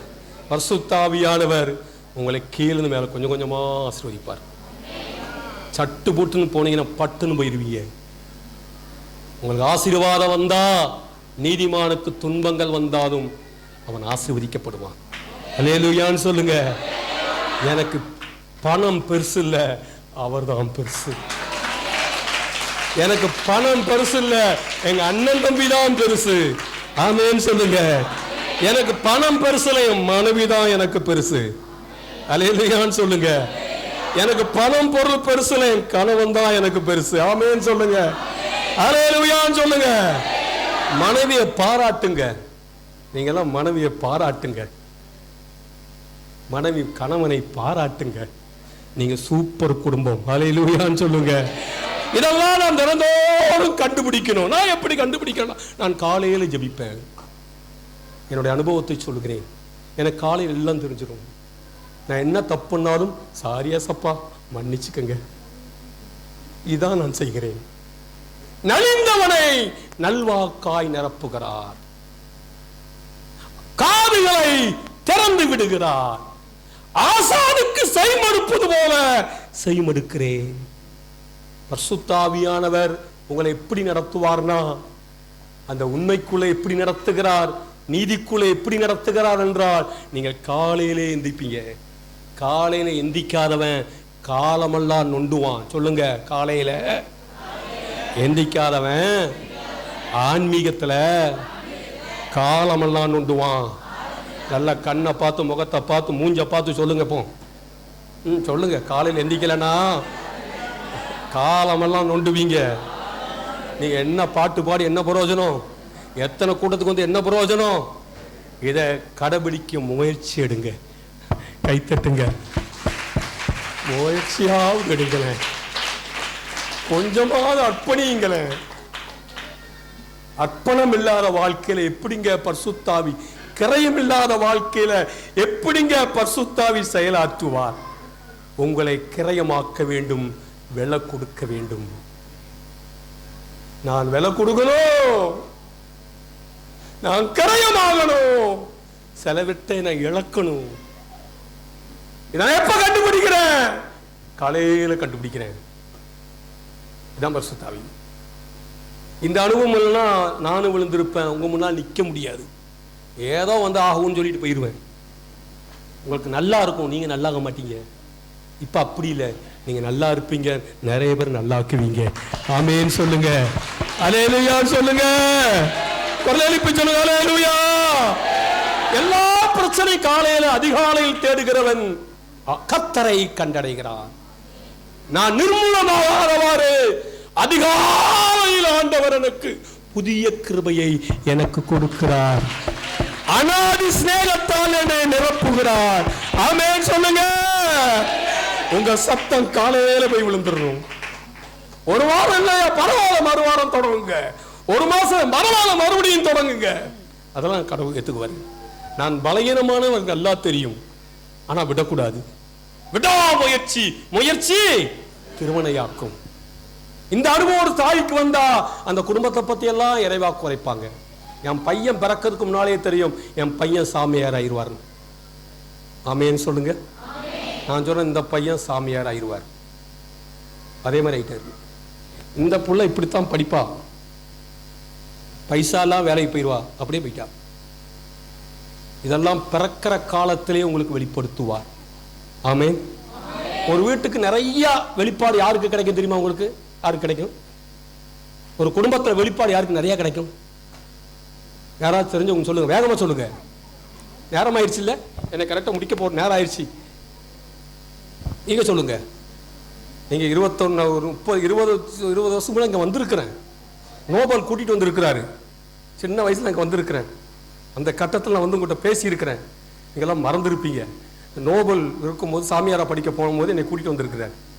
ரொம்ப நாள் ஆயிடுச்சு. நான் வந்து சொன்ன இந்த இடம் சொன்னோமே எங்க மனதில் ஓடியது. ஆமேன்னு சொல்லுங்க. இப்ப சொல்லுங்க, எத்தனை நாள் ஊழியத்தை பண்றீங்க? எத்தனை ஜெபம் பண்றீங்க? ஒரு குடும்பத்தை குறித்து நிறைய யாரு ஆண்டவர் அதிகாலை ஜபிக்கும் போது யாருக்கு அதிகமா வெளிப்படுத்துவாரு? ஆதாரத்தோட சொல்லணும். ஒத்தையாரத்தையான்னு சொல்லக்கூடாது. அங்கிட்டுலாம் ஒண்ணு இல்லை, இங்கிட்டு இல்லை. யாருக்கு நிறைய சொல்லுவார்னா பெண்கள்கிட்ட தான் நிறைய சொல்லுவாரு. அல்லேலூயான்னு சொல்லுங்க.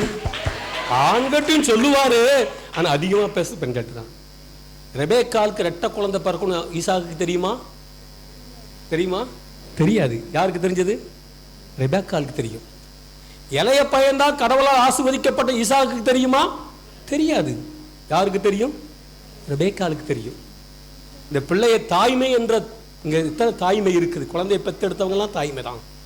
அவங்ககிட்ட தான் ரொம்ப பேசுவார். நீங்க தான் ரொம்ப கஷ்டப்பட்டிருப்பீங்க. அவங்களோட இந்த ஆண்கள் கஷ்டப்படுவாங்க. பெண்கள் அதிகாலை ஜெபிச்சிட்டாங்கன்னா அவங்க பிள்ளைகளை பத்தி எல்லாம் பேசிடுவாங்க. அதிகாலையில் ஏசாயாவின் புஸ்தகம் 50ஆம் அதிகாரம் 4ஆம் வசனத்தை வாசிங்கள். ஏசாயா 50:4. நலிந்தவனை நல்வாக்கால் ஊக்குவிக்கவும் அறிவை நான் பெற்றிட ஆண்டவராகிய என் தலைவர் கச்சூனின் நாவை எனக்கு அளித்துள்ளார்.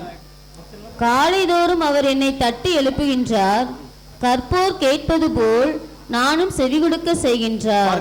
நலிந்தவனை காலைதோறும் ஆசானாக தட்டி எழுப்புகிறார், காதுகளை திறந்து விடுகிறார். இந்த சத்தியம் நம்ம வாழ்க்கையில் கண்டுபிடிச்சிருவோம். அல்லேலூயா. எல்லாம் சத்தமா சொல்லுங்க. அல்லேலூயா.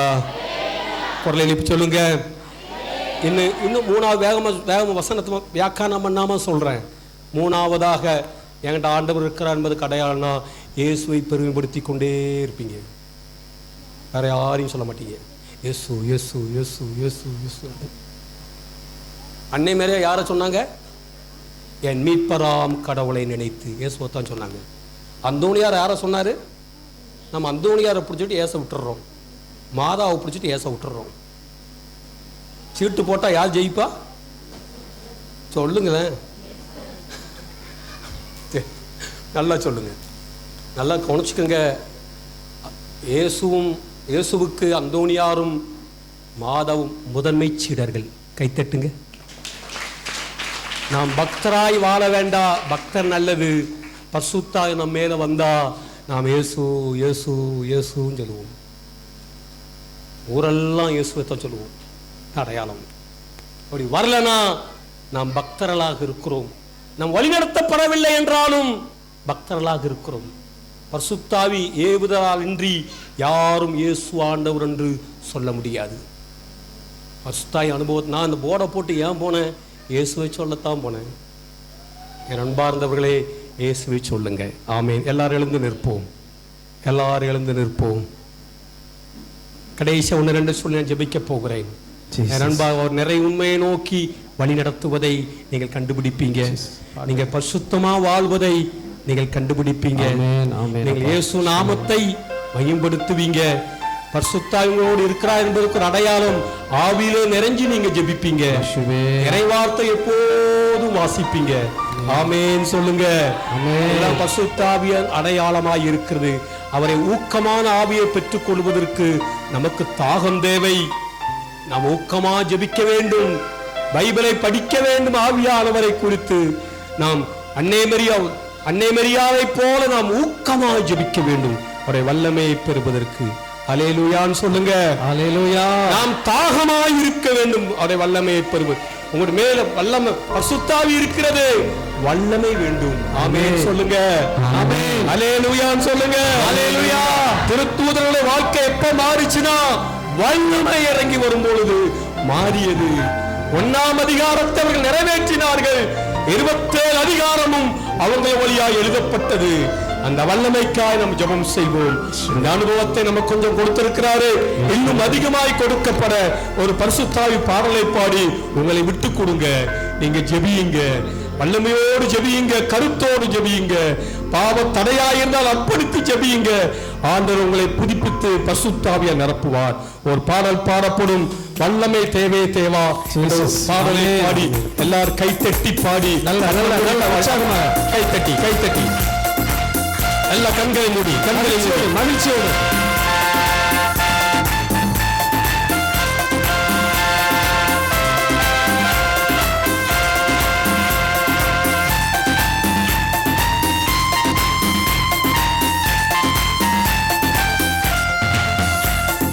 வல்லமை தேவை தேவா. கைத்தட்டி பாருங்க. வல்லமை காடும் தேவா. தேவை தேவா. இப்போ தாழும் தேவா. இங்கே தேவை தேவா. இப்போ தாழும் தேவா. ஒளிந்திடும் வல்லமை உலகத்தின் வல்லமை கொடுத்து பாருங்க. வல்லமை ஒளிந்திடும் வல்லமை உலகத்தின் வல்லமை ஆவியின் வல்லமை அக்கினியின் வல்லமை வல்லமை தேவை தேவா. வல்லமை இறங்கி வருகிறது. அக்கினி இறங்கி வருகிறது. தேவை தேவா.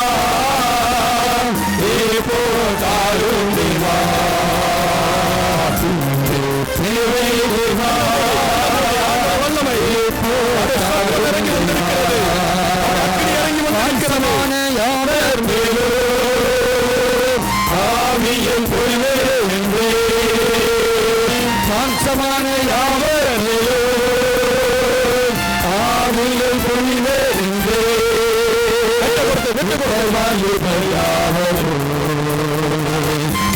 தரிசனம் சுமாரி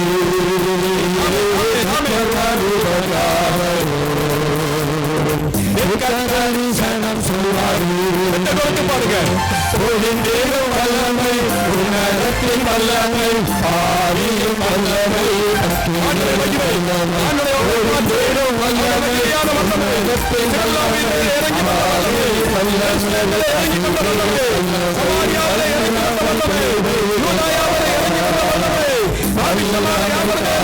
ஒழியப்படுகிற வல்லமை. ஆமென், ஆமென், ஆமென். வல்லமை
இரண்டு கரங்கள் தலைமையில வச்சு நன்றின்னு சொல்லுங்க. நன்றி தலைமையில வச்சு நன்றின்னு சொல்லுங்க. நன்றி நன்றி நன்றி நன்றி அப்பா.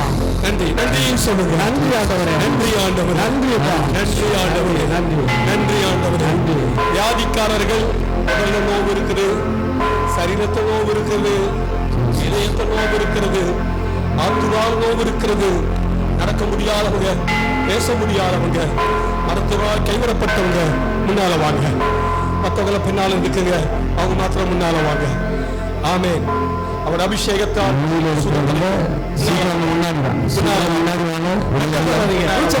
இருக்கிறவங்க முன்னாடி வாங்க. சீக்கிரம் முன்னாடி வாங்க. சீக்கிரம் முன்னாடி வாங்க. வாங்க.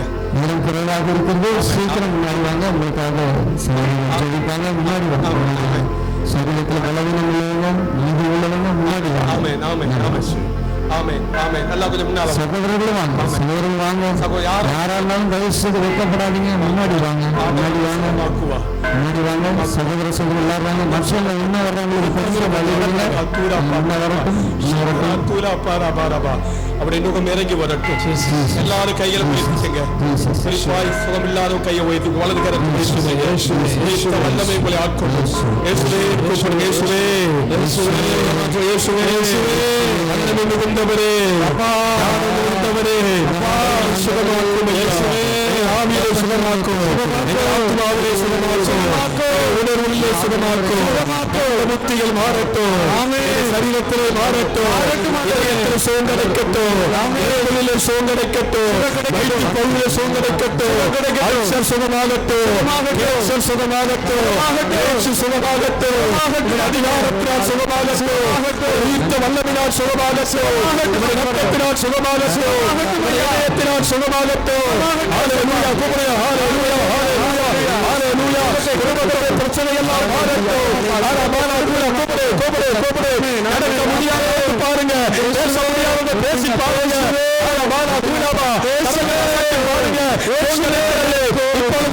இப்பொழுது வல்லமை இறங்கி வருகிறது. வல்லமை இறங்கி வருகிறது. உயிர்ப்பிக்கிற வல்லமை இறங்கி வருகிறது. அதிகாரம் இறங்கி வருகிறது. அதிகாரம் அதிகாரம் அதிகாரம் எழுப்பி அதிகாரம் அதிகாரம் உயர்த்த வல்லமை உயர்த்த ஆவியானவர் கரங்கே கரங்கே ஆபத்தினாலே கரத்தினாலே வல்லமையினாலே உயர்த்த ஆவியினாலே சத்தத்தினாலே சுகம் உண்டாவதாக. ஹல்லேலூயா. ஹல்லேலூயா. ஹல்லேலூயா. ஹல்லேலூயா. உள்ளவர்கள் அற்புதம் நடக்கட்டும். செல்வத்தை கொண்டு பகுதி சுகமாகட்டும், பகுதி சுகமாகட்டும், பகுதி சுகமாகட்டும், சுகமாகட்டும். ஆண்டவர்கள் கோபத்தால் வந்த வியாதிகள், உறவினால் வந்த வியாதிகள், கெட்ட இடத்தினால் வந்த வியாதிகள், விசாசால் வந்த சுடி பழக்க வழக்கத்தவன வியாதியே வெளியே போ.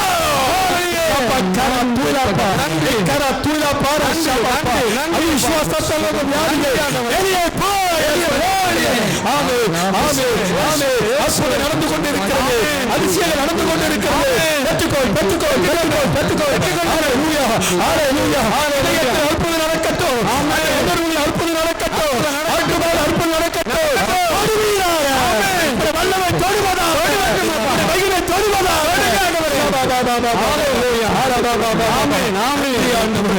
கூட்டம் முழுவதும் கருத்தில் கையை உயர்த்தியவர்கள், ஜபிக்கிறவர்கள், வந்தவர்கள், அவருடைய வீட்டு விண்ணப்பங்கள், பிள்ளைகள் விண்ணப்பங்கள், படிப்புக்காரியான விண்ணப்பங்கள், குழந்தை பாக்கியத்துக்கான விண்ணப்பங்கள், திருமண காரியத்துக்கான விண்ணப்பங்கள், பிரச்சனைக்கான விண்ணப்பங்கள், வேலை வாய்ப்புக்கான விண்ணப்பங்கள் நிறைவேற்றி தருவீராக, காட்டுவீராக, அற்புதம் நடப்பதாக செய்வதற்காய் பண்டக சாலை எங்கள் மத்தியில் இறங்கி இருப்பதற்காய் ஐஸ்வர்யம், உங்களுடைய தரித்திரம் எங்கள் சுகமாக்கி கொண்டிருப்பதற்காய், உங்களுடைய கைவிடப்பட்ட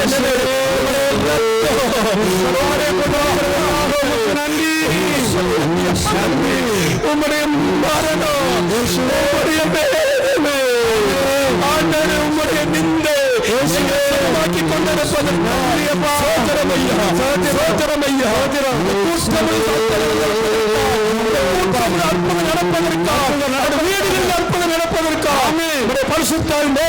இறங்கி வந்திருப்பதற்காக தொடர்ந்து எங்களை ஆசீர்வதி, தொடர்ந்து எங்களை வழிநடத்தி புனித நாமத்தில் எல்லாரையும் சமர்ப்பித்து நன்றியோடு ஜெபிக்கிறோம் பிதாவே.